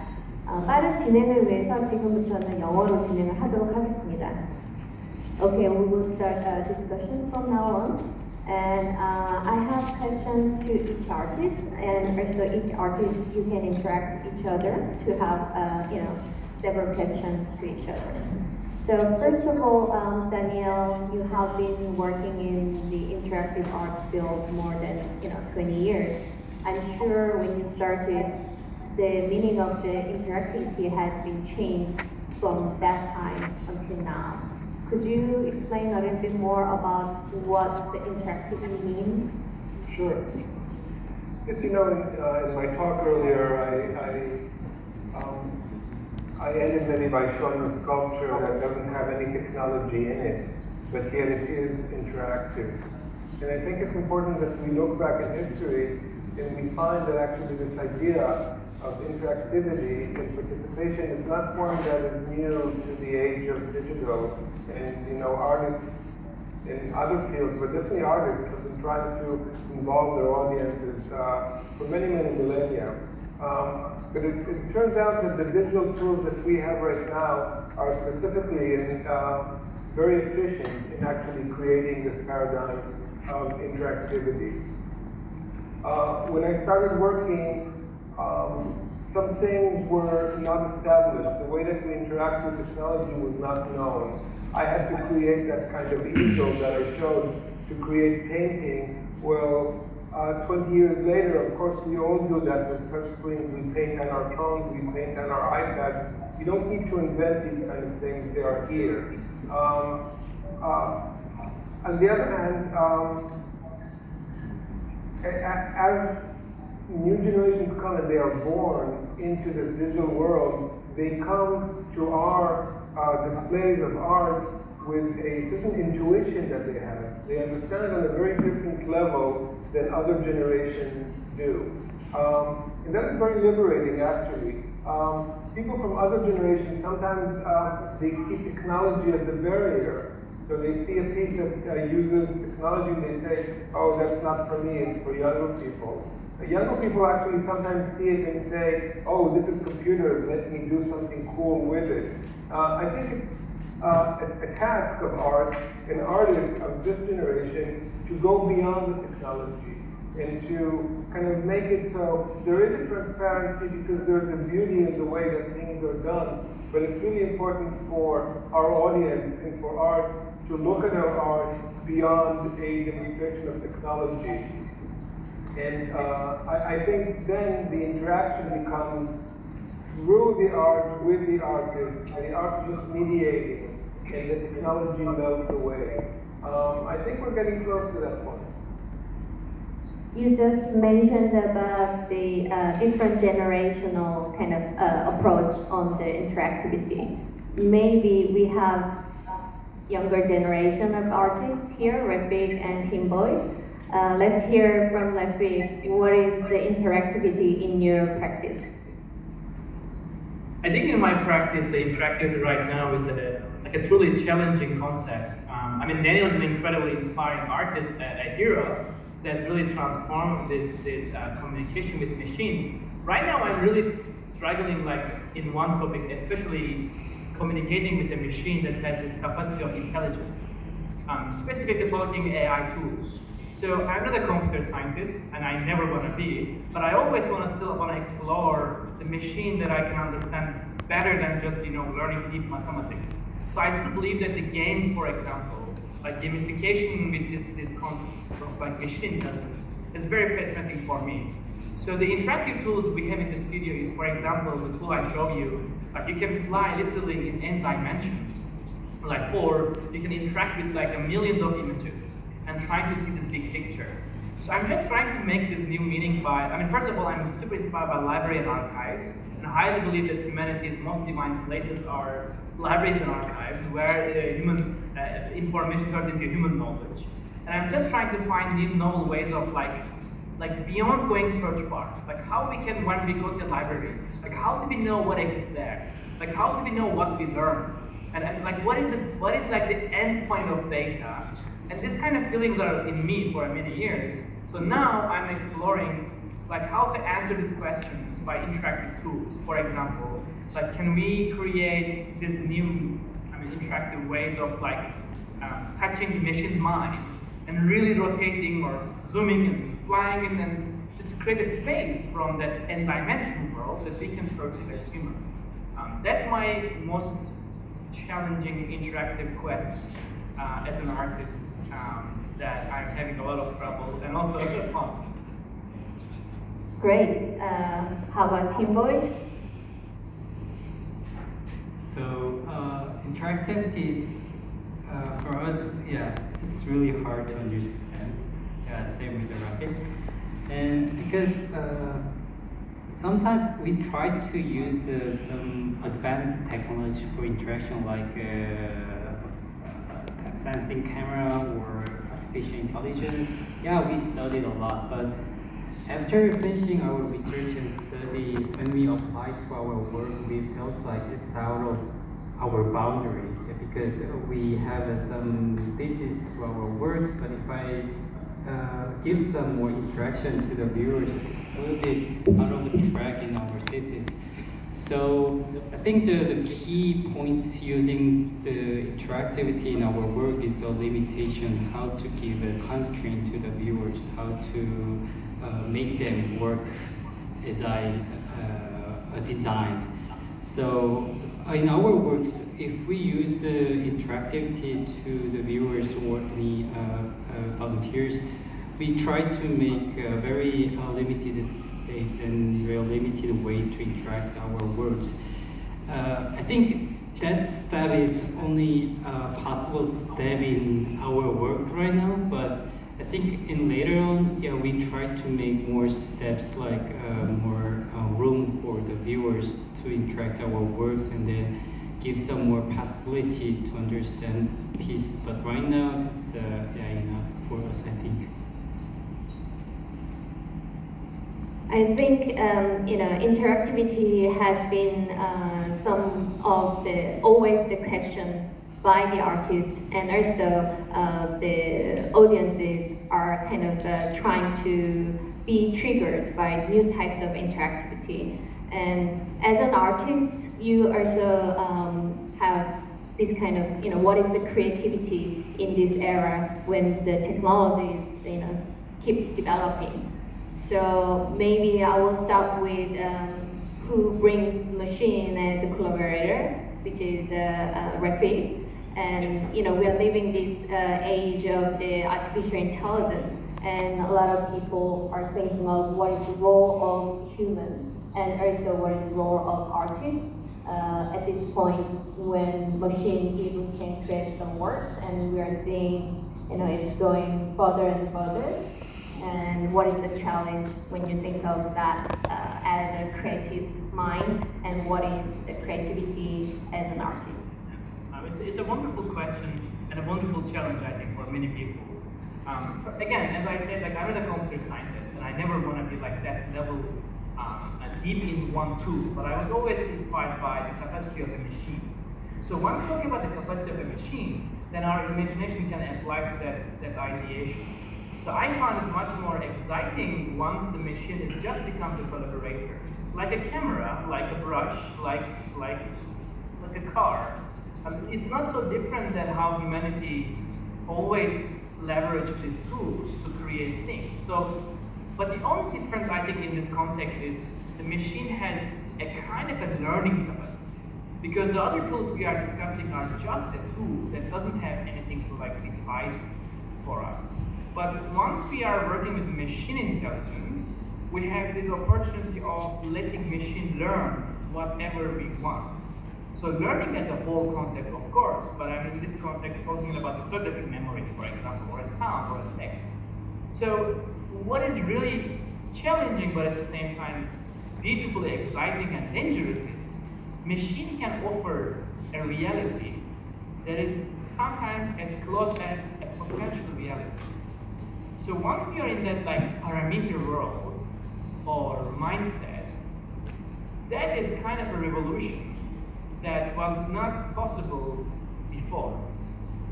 So serendipity inside this collaboration is extremely high. And of course, respectfully, a painter, Monet, right? Monet inspires from atmosphere and just creates a beautiful depiction of an atmosphere from his perspective. But when you think about a dream or a hallucination or like this much deep humanly cognitive concepts, it's so subjective if you do not apply something more general. So, but if in this context, for my at least practice, when I have a chance to apply AI to this idea, then you suddenly have this feeling of you have everything about that topic in your hands. So, and that feeling is, I don't know that any other technology can allow any creative mind to do that. It's extremely dangerous, of course. It's extremely critically can be wrong. And it's extremely can be like used for something completely unethical, which have been used unfortunately. But in the meantime, as an artist and I think creative minds, we have to be more faster than the problems, and maybe we can find more purposeful outcomes from that. So those are like my very inner voices. And I think, just a general maybe topic, my obsession is like finding human in non-humans. Like a machine is not a human, but there's a humanity inside that form of imagination, because at the end it's created by a human. So AI is also a human artifact. So I don't think we should alienate the machine, and the machine is eventually a part of us. I'm not saying we should make humans more machine, but I'm saying maybe machines can become more human, and that may reduce the risk of ramifications. Wow. Daniel, do you have any oppositions or ideas about what he was talking about the creativity? I'm sure you've been seeing a lot of young students from around the world, and then how they're struggling to find their own creativity. Sure. Yeah. I myself have not used or AI or machine learning in any of my pieces, but definitely for artists who are starting now with adopting technology to create their art, it really is such an exciting new tool, and artists are always the first people to find these new tools and use them and abuse them and find all these good possibilities and bad possibilities. But hopefully 100 years from now, this will be another tool in our arsenal.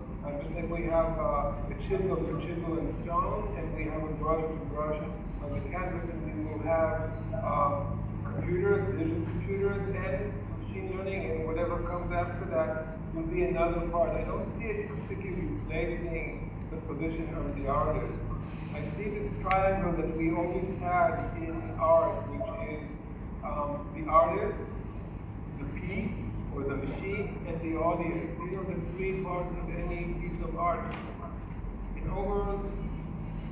art, we see how the balance changes sometimes. You can see when the audience disappears, they're not that important, but if you're creating interactive art, suddenly the audience is elevated.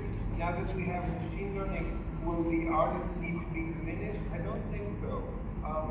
Definitely there's a sophistication now to the piece and to a machine that is not just a one-to-one mediation between the artist and the audience. If you do X and Y happen, you do X and some surprising Y could happen, but still it is the brainchild of an artist who, in this case, probably is a programmer or knows how to use these tools, which is sometimes a barrier to new artists to go in them. It's getting easier, but the artist is very much invested. You know, you can hear, you can see, you can smell. I'm taking any one of his pieces, the ones that have artificial intelligence and the ones that don't have. The presence of the artist, I think, is always present. Okay, and for the Team Boys, I think you are consisted of 3 members, which is different from Daniel, who works as a solo, and Rafik, he has obviously so many teams, but himself as a director. But you have 3 on the balance, and then you always have to come up with new ideas, and how do you work to make new types of creative process?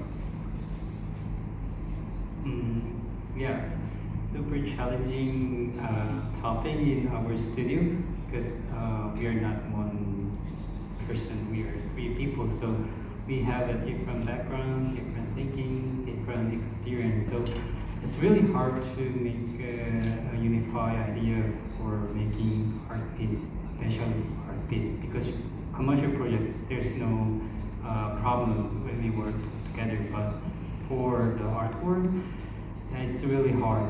So the solution is the time, right? Time and talking. We spend lots of time all together. I think especially Jungong, we start since 2014, and then I think I spend more time with him rather than my wife. I think we talk in every morning with a coffee, and then yeah, we never stop talking. So of course at the time of deciding the work direction, sometimes we will fight. Yeah, and then we spend like almost a week for debating the to win to my idea. But I think this kind of a process is really required for the studio, like us, like 3 members working together. Yeah, we need this kind of a process, like talking and time. There is no negotiation, I think. Great. Maybe we can move on to the next topic, which is the abstraction. After several decades of the media art development, a lot of artists are really interested in abstraction. And I think 3 of team over here definitely work on abstraction as one of their aesthetic matters. First of all, maybe we start with Lefik, and you're always talking about the dream and also data and finding the patterns. What is abstraction to you? So I think it's another very personal perspective, but I believe that life is something in many stages requires clarity and sharpness. And even though, maybe there are people that is enjoying life in a different context, but I'm pretty sure that the majority of humanity needs a focus and clarity and sharpness in life to be able to maintain and have a shelter, have a education or basic income and many others. So, and our life is heavily based on, of course, our memories in that concept, and our consciousness developed by that memories. But as a system of analyzing, I think, this whole humanity as a concept, I think abstraction is kind of a release of that moment of reality. So when I think about abstraction, I abstract not only just the form or color, I enjoy abstracting the time and space at the same time. Meaning, like what will happen if the day becomes 48 hours, what happens if the minute becomes like an hour, or what happens if the linearity becomes non-linear, what happens if there's no beginning or end, or like by space, what happens if there's no ceiling or floor, or no corner. Like for me, the conceptual abstraction is really exciting once this question becomes more on the edge of reality. So, an abstract thought, let's say. But then, what is fun, and I highly believe art is the humanity's capacity of imagination, and that imagination can be more playful when abstraction of reality starts to appear. And no, of course, no offense to incredible artworks who is socially and politically engaging and creating incredible outputs, but from my personal taste and belief systems, I found that when an artist can enjoy the abstraction, that may bring more inspiration and more questions and nature of quest to the audience. So an abstraction of an idea with an artistic finding or a journey can suddenly become another journey for an audience. And then I think abstraction becomes something more than just an idea, but an interactive experience, a kind of a narrative. So I'm struggling still, but I enjoy personally myself diving into that world, also enjoying others' minds who have been exploring the similar ideations. And especially in the age of machine intelligence, when we talk about abstract, you can think about many other levels. For example, let's say you have a machine that learns many things from whatever you teach it or she or he. And then at the end you have these outputs, and those outputs can be very literal. For example, when you work with a GAN algorithm, you have some numbers from a latent space, a coordinate systems. They are not abstract, they are so sharp, they are so absolute like mathematics. But the fun thing, when you take that absolute reality and just transform it into a whole new dimension, and just transform that meaning into something else, is also abstraction. So it's not different than when Monet again brings the atmosphere versus when we take a bunch of mathematical outputs and transform it into something another thing. So for me, abstraction is something like really about the ideation and transforming time and space. Okay, Daniel, I know you always have this mirror as a kind of reflective of yourself, but that's part of the whole concept of abstraction. Could you explain a little bit about further? You explained a little bit, during your presentation, but I think time was a little bit limited, so I want to hear more. I guess, Sig's talking about abstraction in a much wider way than I think about abstraction. In my work, I think about abstraction in a very visual way, the way that art is abstracted. Figurative painting, for example, which is more abstract. And if you look actually at the history of art, something happened around the 17th, 18th, and 19th century where artists before that were struggling to replicate a reality. And they're getting better and better. So at Renaissance, you can see perspective now is getting better. And when we get to the Rembrandt is getting color and light and everything, really to perfection. And around the 20th century, we kind of with the movement of hyperrealism or painters are trying to replicate visually reality. But with photography, the appetite for actually recreating the reality is kind of diminished. That's been done. So what's next? And now we're seeing kind of the other side of the story. In the 20th and 21st century, when I start working with the piece, I say it's a mirror. But really what it is a camera that sees this visual information into my system. Then I make physical out of it, or I create some other on-screen experiments with it. So I'm starting with a perfect image, and all of my art is actually in the abstraction of that. If I would make a wooden mirror that would have really tiny pictures that you can see that vividly, I don't think it would be my art anymore. It would be just another display that shows yourself on the scale this morning. I'm not sure that's very useful. I think the selection of the artists in the 20th essentially one of subtraction. We have a perfect image and we're making it abstract. We have only things in the world when we do something. We have to find another direction to find what we are. The abstraction really is the art of subtraction. We are subtracting the overall line that is right within around us, the nuggets of meaning that are abstract and we see as different things by different people. And I think that's in my art, this is the zone where I feel that I work in my choice of abstraction. Great. Kim Boyd, I want to actually ask you about, you work with robots, and then there is a different language going on. So your abstraction would mean a little bit different from the others. Can you tell us more about that? Okay. I know when we start our work, we didn't think about our work become abstract. We are not intended to in first time, but when we brought the keyword system, after that we tried to research some paper and some artists who working with the same topic.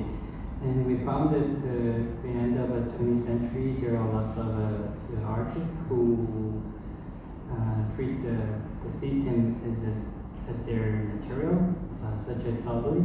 And then when we saw his work is not the drawing on the board or paper. His work is a sentence he made it for a drawing. So he always thinks he's an artist who make a role, the drawing or sculpture. So I really inspired about this kind of idea and sentence. And luckily, our generation is quite familiar with using the computer programming because of our background. So we start to think about how to use the programming. I mean, not only for skills with the idea of programming, like sequential thinking and the algorithmic thinking like that. So this is the reason we choose the abstraction, because the logical and algorithmic thinking always bring the visual to the abstract image. And we think our work is the abstract not only for the drawing or visual, we also make some abstract motion with the robotic arms, because the robotic arm is originally came for some functionality like manufacturing or using for a factory, but right now we can program the robotic arms, and then we can make it teach to how to move in some certain amount of the event or in case. So we can design the motion, not only the visual. So this is why we use the robotic arms to extend our abstracting idea to the three-dimensional space with the motion. Yes. Great. I think we kind of want to know also, because we've been heard your past project, but what is your next project? That's always interesting, only can be shared in person. So Daniel, could you start from you? Sure. A project, I don't know if you installed if the sound was up for these videos, but a lot of my mechanical pieces, they produce sound. They have a sound signature that comes from the materials, it comes from the interaction, it comes from the motors.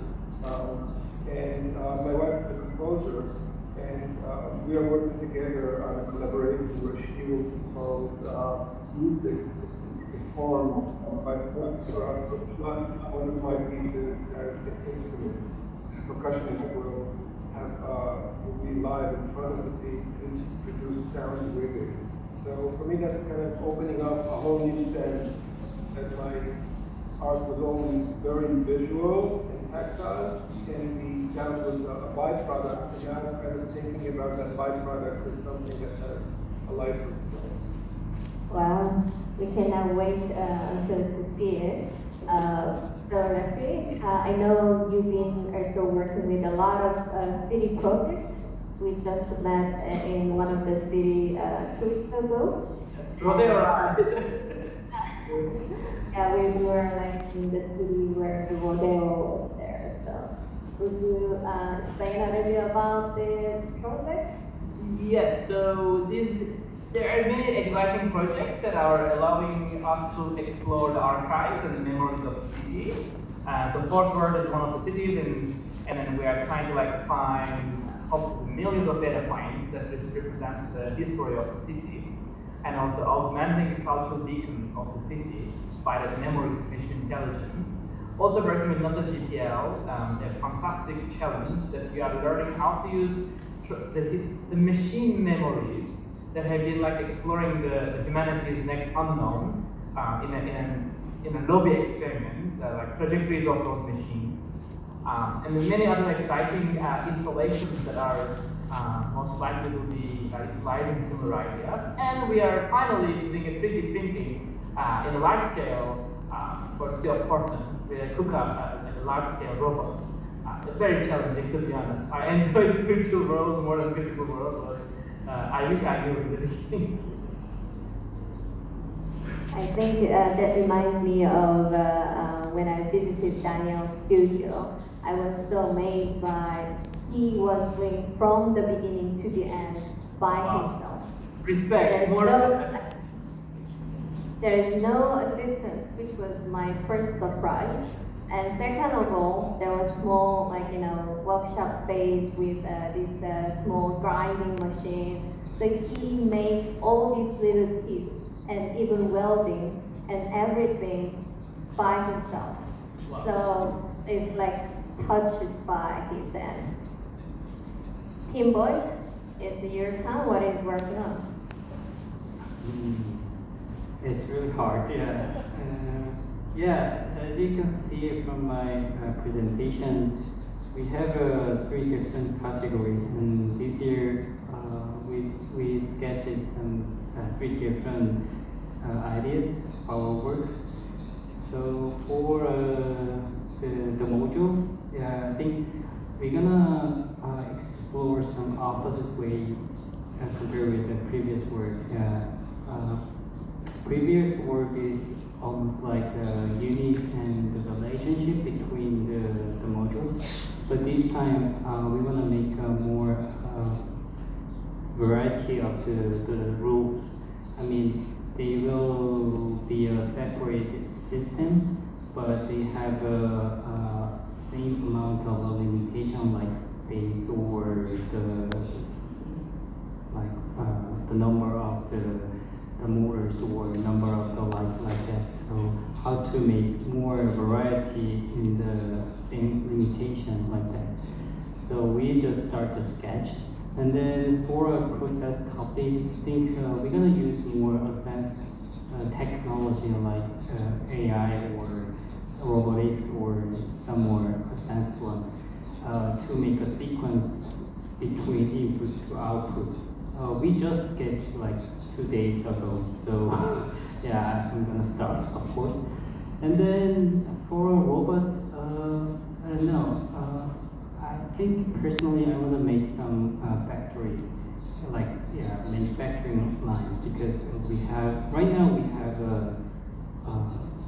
11 robots in our studio, and they all just stay in our floor. So I really want to use at once in the line and manufacturing something like art piece. I don't know what it is, but yeah. So to do that, we have to study hard to make conveyor belt first. I think there might be some person to make it. I mean, combine robot and human all together. Yeah, that's all. Big ambition. So you already have 3 resolutions for this year, and I hope you can survive working on that project. Thank you. And now I want to give mics to the artists. It should be interactive enough. So each artist, if you have questions to other artists, this is the time for you to do that. Daniel, I asked you earlier personally, so could you start?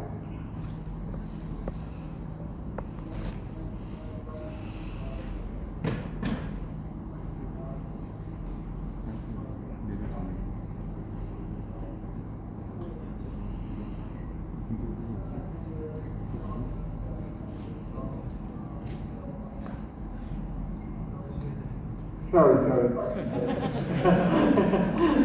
Maybe now you can hear me better. Even though I work alone, I teach, so I'm exposed to many people and many ideas.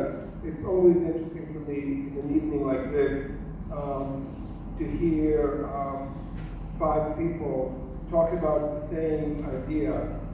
And each one of us has a completely different take on it. So it's really wonderful. That's why we create art. It's kind of we're saying this is the way we see it, and then you go to the museum, when you come to an evening like this, and you see, wow, there are other people thinking about the same thing, and they see it from a different direction, and they're doing something else. And this is what makes this whole thing interesting for me. So no question, but enjoy this game. You're not helping me too much. Okay, rapid.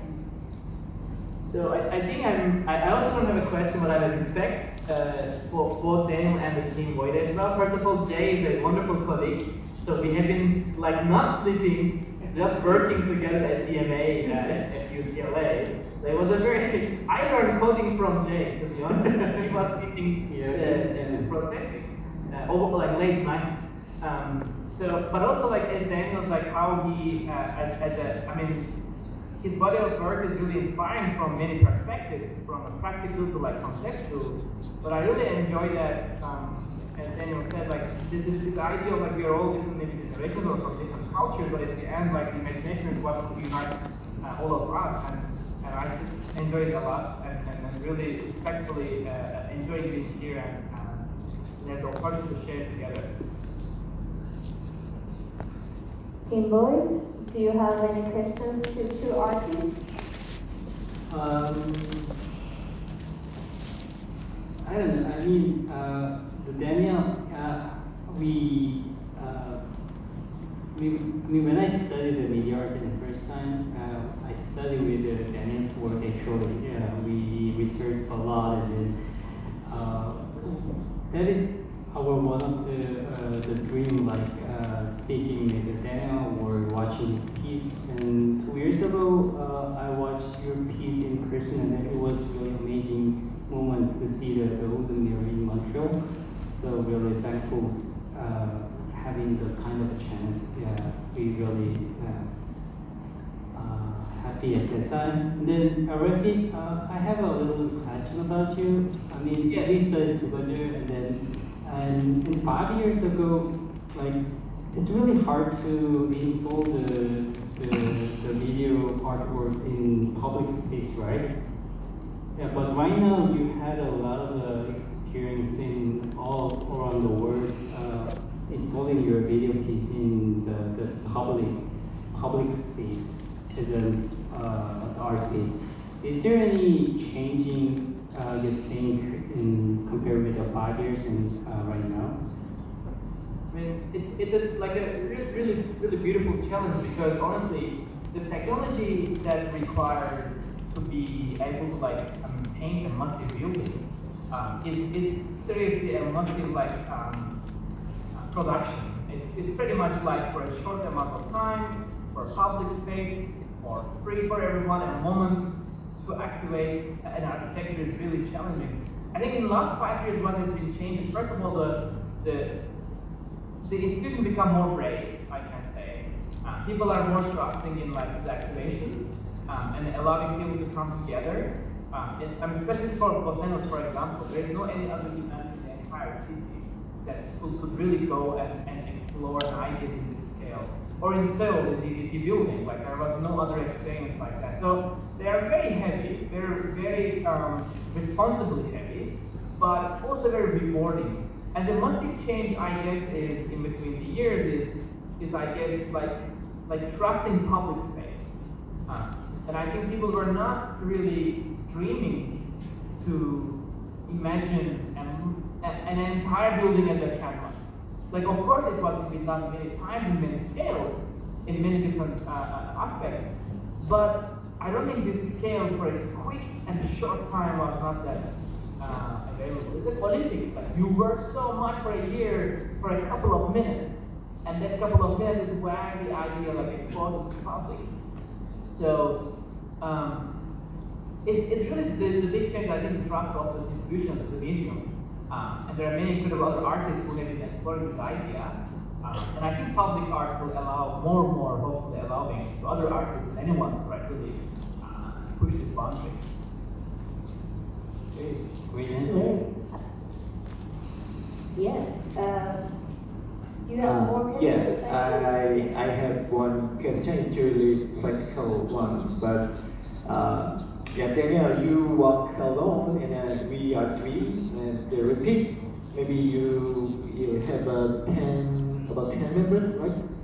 So I think there is a really great thing and a very difficult thing when you walk alone and when you walk together. So what is the most difficult thing when you walk alone or when you walk together, and what is the solution of yours? Yeah, I really like to hear the solution because yeah, we're gonna have the same situation. Yeah, so yeah, that's the question. Yes, I would love to answer that. This field of ours of creating art, new media, or digital media, is what it is multidisciplinary. So there are many approaches how do you achieve this multidisciplinary. A very good way is to have a team. Then you can have all these disciplines, and each one of them will have like a strong advocate that talks about the discipline, a design, or program, or concept, or production. And together you can create really a wonderful and large scale and rich thing. Another way is to become multidisciplinary by trying to learn all of these things yourself. So I'm somewhere in between. Even though in my work I do all of the stuff myself, I don't think I could be like that if I was not part of the department at the university.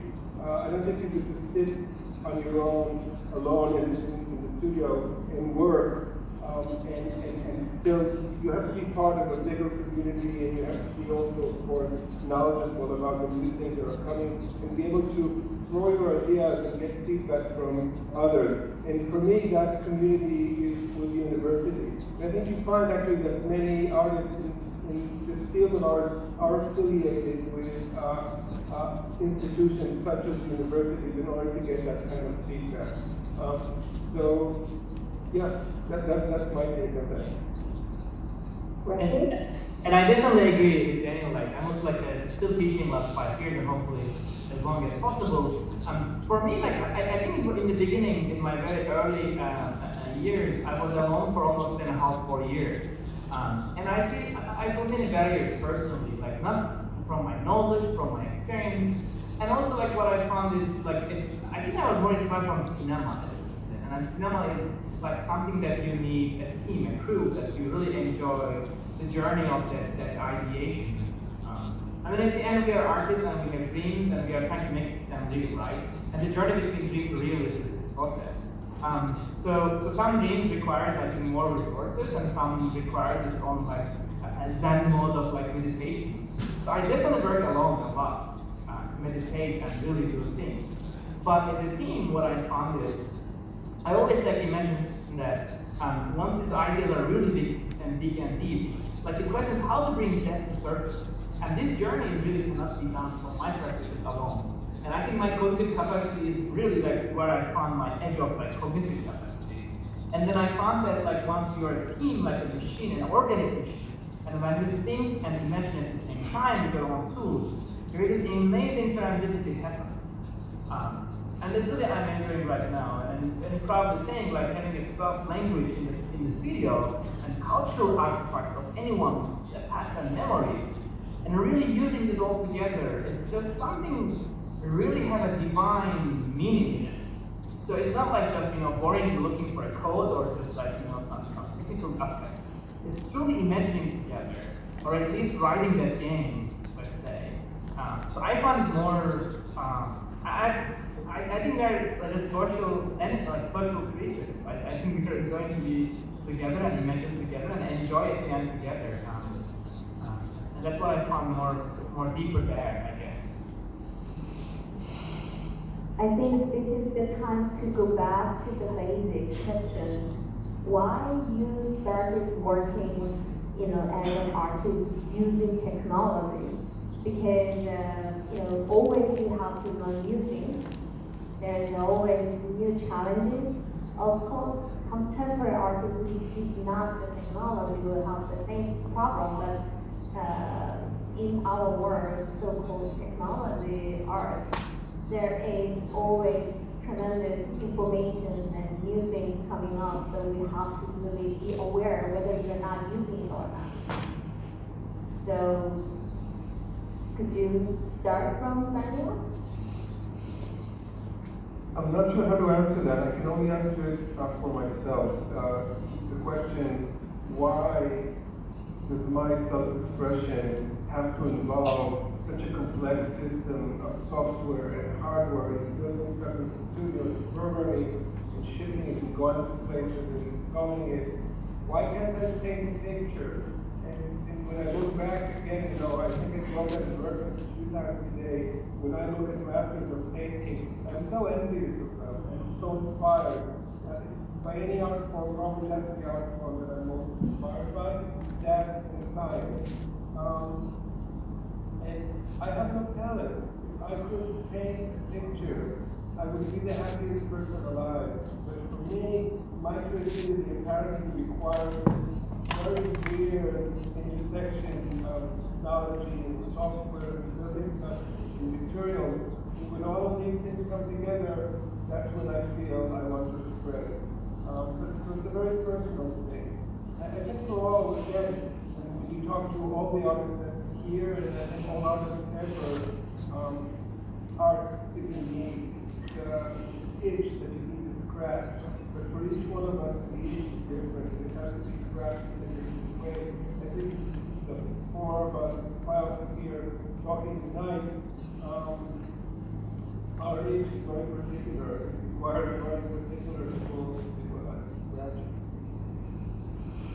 Maybe I will go to the Tim Boyd because you actually started as an electronic engineering and machine engineer.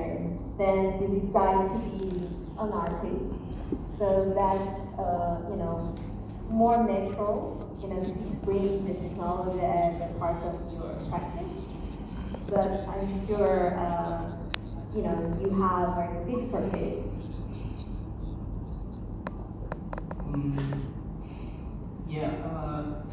It was super hard actually. We studied engineering first, and then when we decided to open the studio, we had to give a lot of things we studied, like engineering. It was huge actually. And then after then, when I studied in UCLA as an art student, I was shocked. Because before I studied with math and science, you're right. Always there are the hurdles that go, but when I had a first class, professor just asked me like, what are you doing? What is your interest in your life like that? After that, I feel like, oh my God, it's not the class. It's not right. but after like 1 or 2 years later, I think the technology is a really good tool for understanding arts. in some way. I mean, not for all people, but like us. If you know the technology or science, especially science, you can see more deep inside of the object, like how to work, how it developed, or why people make it like that. And after having this kind of idea, you can see the same object in different aspect of view. It's a really good experience for us. And then we made our goal to the art instead of a production, because most of our engineers have their own purpose to study engineering to make some object or system or platform, but instead of those kind of things, we only just choose the art. So I think we explore lots of the journey in a different way, but finally we just find our own destination as an engineer, of course, but also as an artist, I think.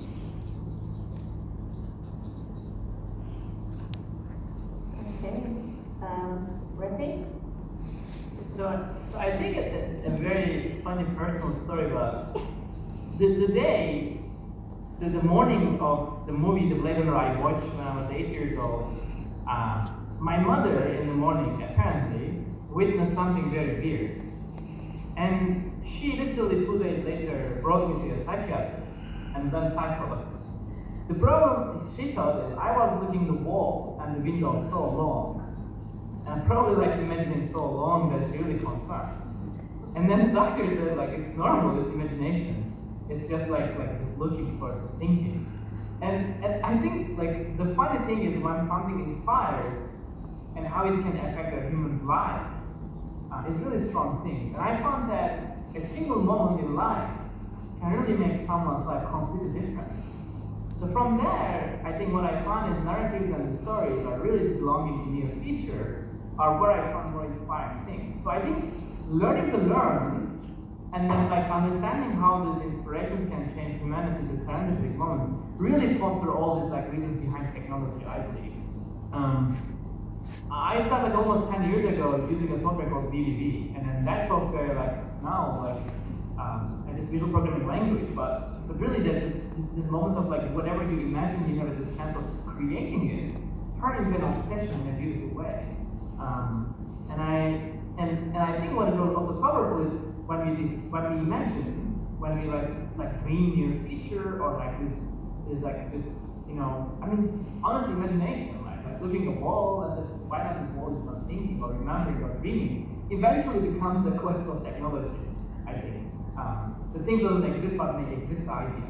So it was a very natural quest, I guess, that pushed me personally to the edge of computation. And then eventually all around that, in archaeology, anthropology, neuroscience, and then like it's naturally like really connect each other like in time. So it's just like a natural quest, I guess, the answer. Right. I think this is time for the audience who has questions. Please raise your hand and there will be mics around.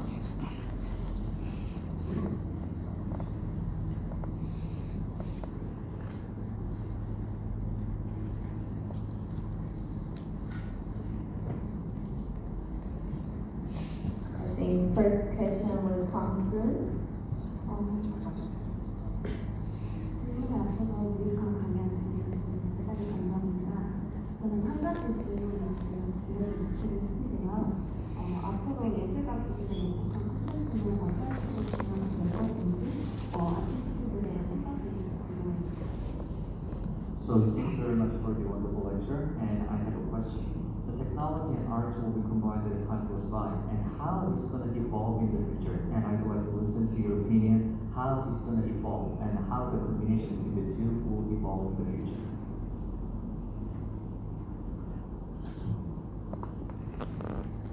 Daniel? Okay, thank you. I can take a stab at that.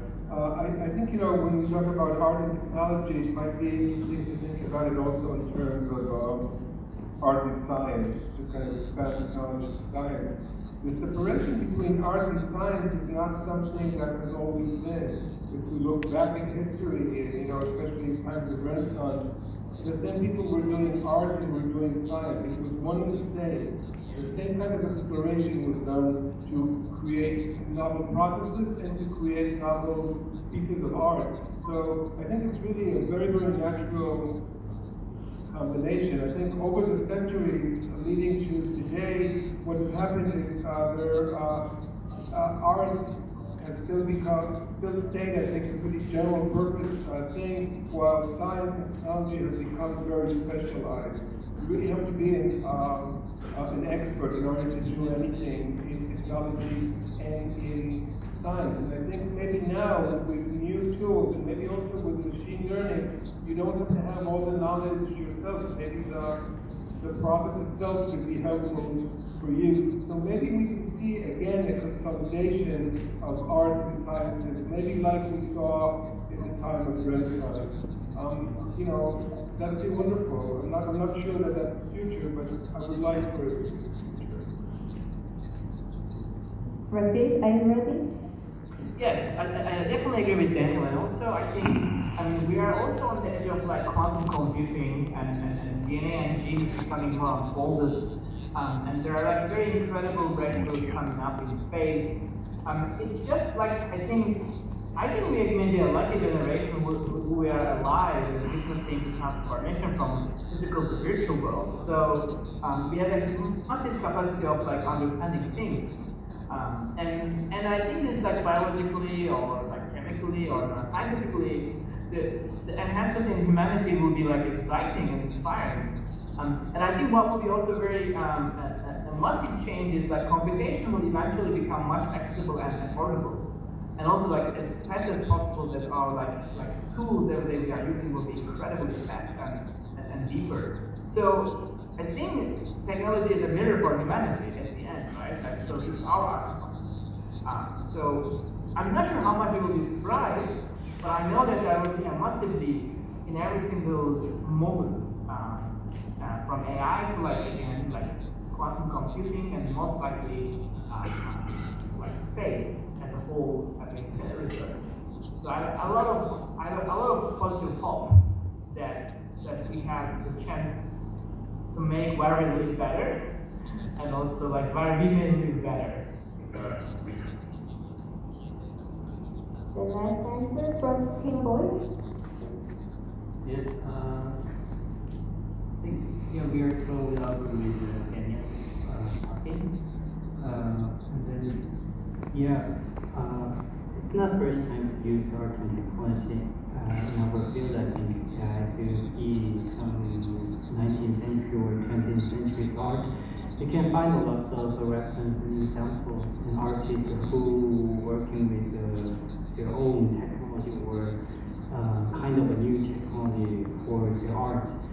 So it's a very historical thing. So I think we will follow that history. Combine the art and technology, but different thing is the accessibility to the technology. And 100 years ago, there is a very rare person who can understand technology, new technology. But these days, elementary school student or middle school student, they can program, they can use the very simple machine learning in the website. So it's really changing a lot. So I think I cannot imagine 5 or 10 years later, but more and more people are gonna use the technology in their life. It means there might be more people and more artists who can use the technology in their own way because the accessibility is increasing so fast. Yeah. 질문 2개 정도 더 받을 예정인데요. 혹시 다른 질문 있으신 분들 손 들어주시기 바랍니다.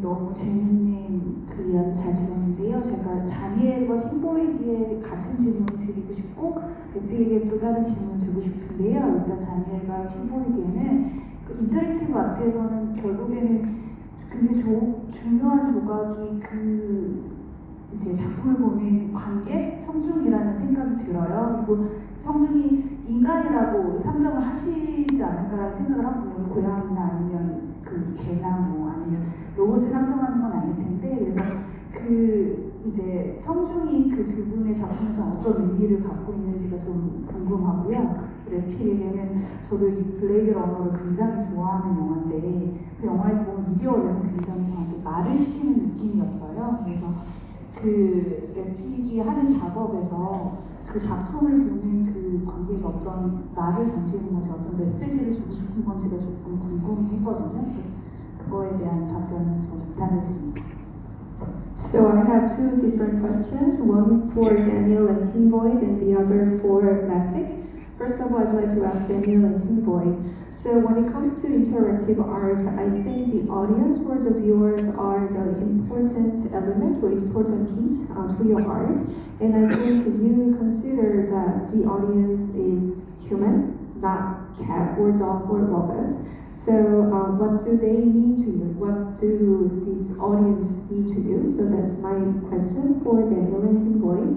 And here comes the question for Lafik. So I really love Blade Runner as well. And when I watched the movie, I felt like the movie was actually talking to me. And I think the movie is trying to send some message to the audience. And I want to also ask you, what kind of message are you trying to deliver to the viewer of your piece when you make the artwork? So maybe Tim Boyd, do you want to start first for the interactive question? Okay, it's a really hard question for us actually. We are kind of very selfish artists. But I know our work is not that interactive. I mean, some of our work has an interaction part, but the other work is without interaction technology. But in our interactive works, I think the viewer is kind of the part of the system. Yeah, we built a system, right? And then to run that system, they need some input like fuel or some action to trigger to start it. And then that key part is linked to the human and the viewers, so people can feel I'm a part of the system right now, and then I can make something work better or working right. Sometimes the viewer is broken our piece, so the system is not working. But it's a part of our piece, I think. The viewer is a malfunction, error. So yeah, it's quite broad question, I think. But yeah, in some of our works, we think the viewers are kind of a part in our work. Daniel? Yeah, for me, I think in my art, definitely in some examples of my art, the art really doesn't exist without the person. I never tried it with cats and dogs or pets, so I always think about people. That would be interesting, perhaps. But definitely the art, really, even the physical ones, the mechanical ones, they're not that interesting without a person interacting. So definitely that is the biggest focus of my work is about thinking about that moment, that this kind of the moment of the meeting between the person, the audience, and the piece, and I'm somewhere there in the background, even though I'm maybe not there, but hopefully a part of that particular meeting. Now, being an interactive artist goes very much against what kind of drives us as artists. As artists, we are very much control freaks. We want to be in charge of every last detailed in our art. But if you're trying to create interactive art, it means that you have to keep big chunks of your art open for the audience to change, to manipulate, and that kind of, it doesn't come natural to artists. We really want to control every last thing. So I think that's the biggest challenge, perhaps, to create art for an audience and keep it open to the audience and trust the audience that they will take your art to where it needs to go and not abuse it in a way that you did not expect or would make it not meaningful or not respectful. And maybe we're thinking that we talk more about that by putting art in public space, that probably becomes even more complicated.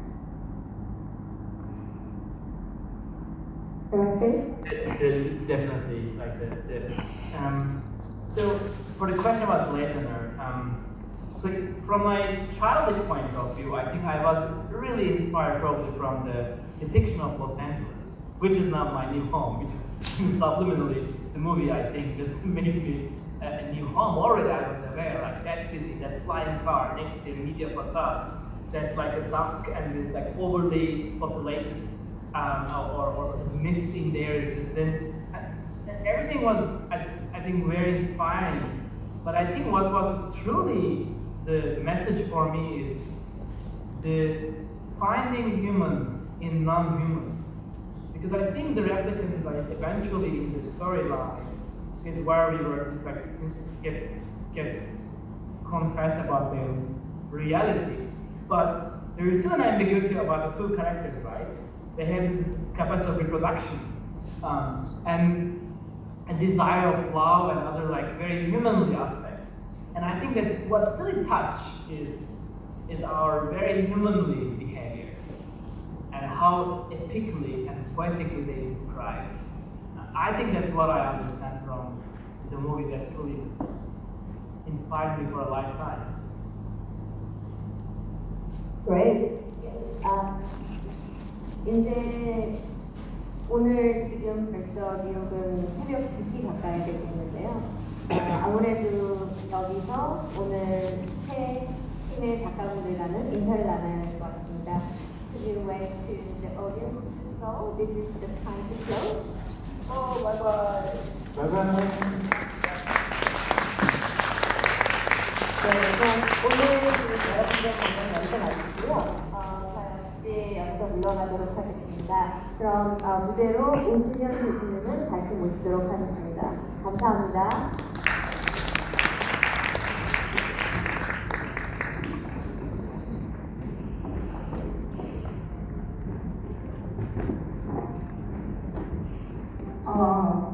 너무 재밌고 유익한 강연이었던 것 같습니다. 저도 그 오디언스의 한 명으로 굉장히 재밌게 들었는데 여러분들도 좋은 시간이 되었을 거라고 믿습니다.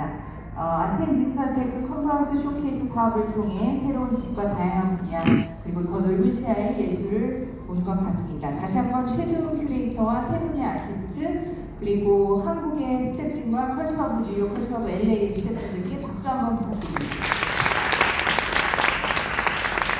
오랜 시간 컨퍼런스에 함께 해주신 분들 너무 감사드리고요. 저희가 쉬는 시간도 없이 쭉 3시간 넘게 하는 동안 많지 않은 분들이 자리를 뜨시고 대부분의 분들이 자리에 계셔주셔서 너무 감명 깊었습니다. 한 20분간의 인터미션이 있고요. 저희 다음에 독일의 크리스 컨덱과 크리스찬 펄이 소속된 더블럭키 프로덕션의 강연이 이어지는데요. 이 강연은 길지 않습니다. 그래서 끝까지 자리를 함께 해주셨으면 좋겠고 20분 후에 시작해서 5시 반에 종료 예정입니다. 그러니까 충분히 휴식하시고 다시 돌아오셔서 다음 강연에도 많은 참여 부탁드립니다. 감사합니다. 지금까지 네, 안내 말씀드리겠습니다. 4시 20분부터 5시 30분까지 바로 이 자리에서 아트앤테크 분야의 세계적으로 가장 저명한 아티스트이자 디렉터인 크리스 컨덱과 크리스찬 컬의 특별 강연을 시작하도록 하겠습니다. 특별 강연이 끝난 후 블루스튜디오 로비층 외부에 위치한 내부로 이동하시어 본 창작 지원 사업에 선정된 단체의 작품 소개와 세계의 작품 전시를 직접 보시면서 지금까지 아트앤 디지털테크 컨퍼런스&쇼케이스 현장에서 아이리tv 광장수였습니다. 안녕히 계십시오. 남산예술센터 드라마센터 극장에서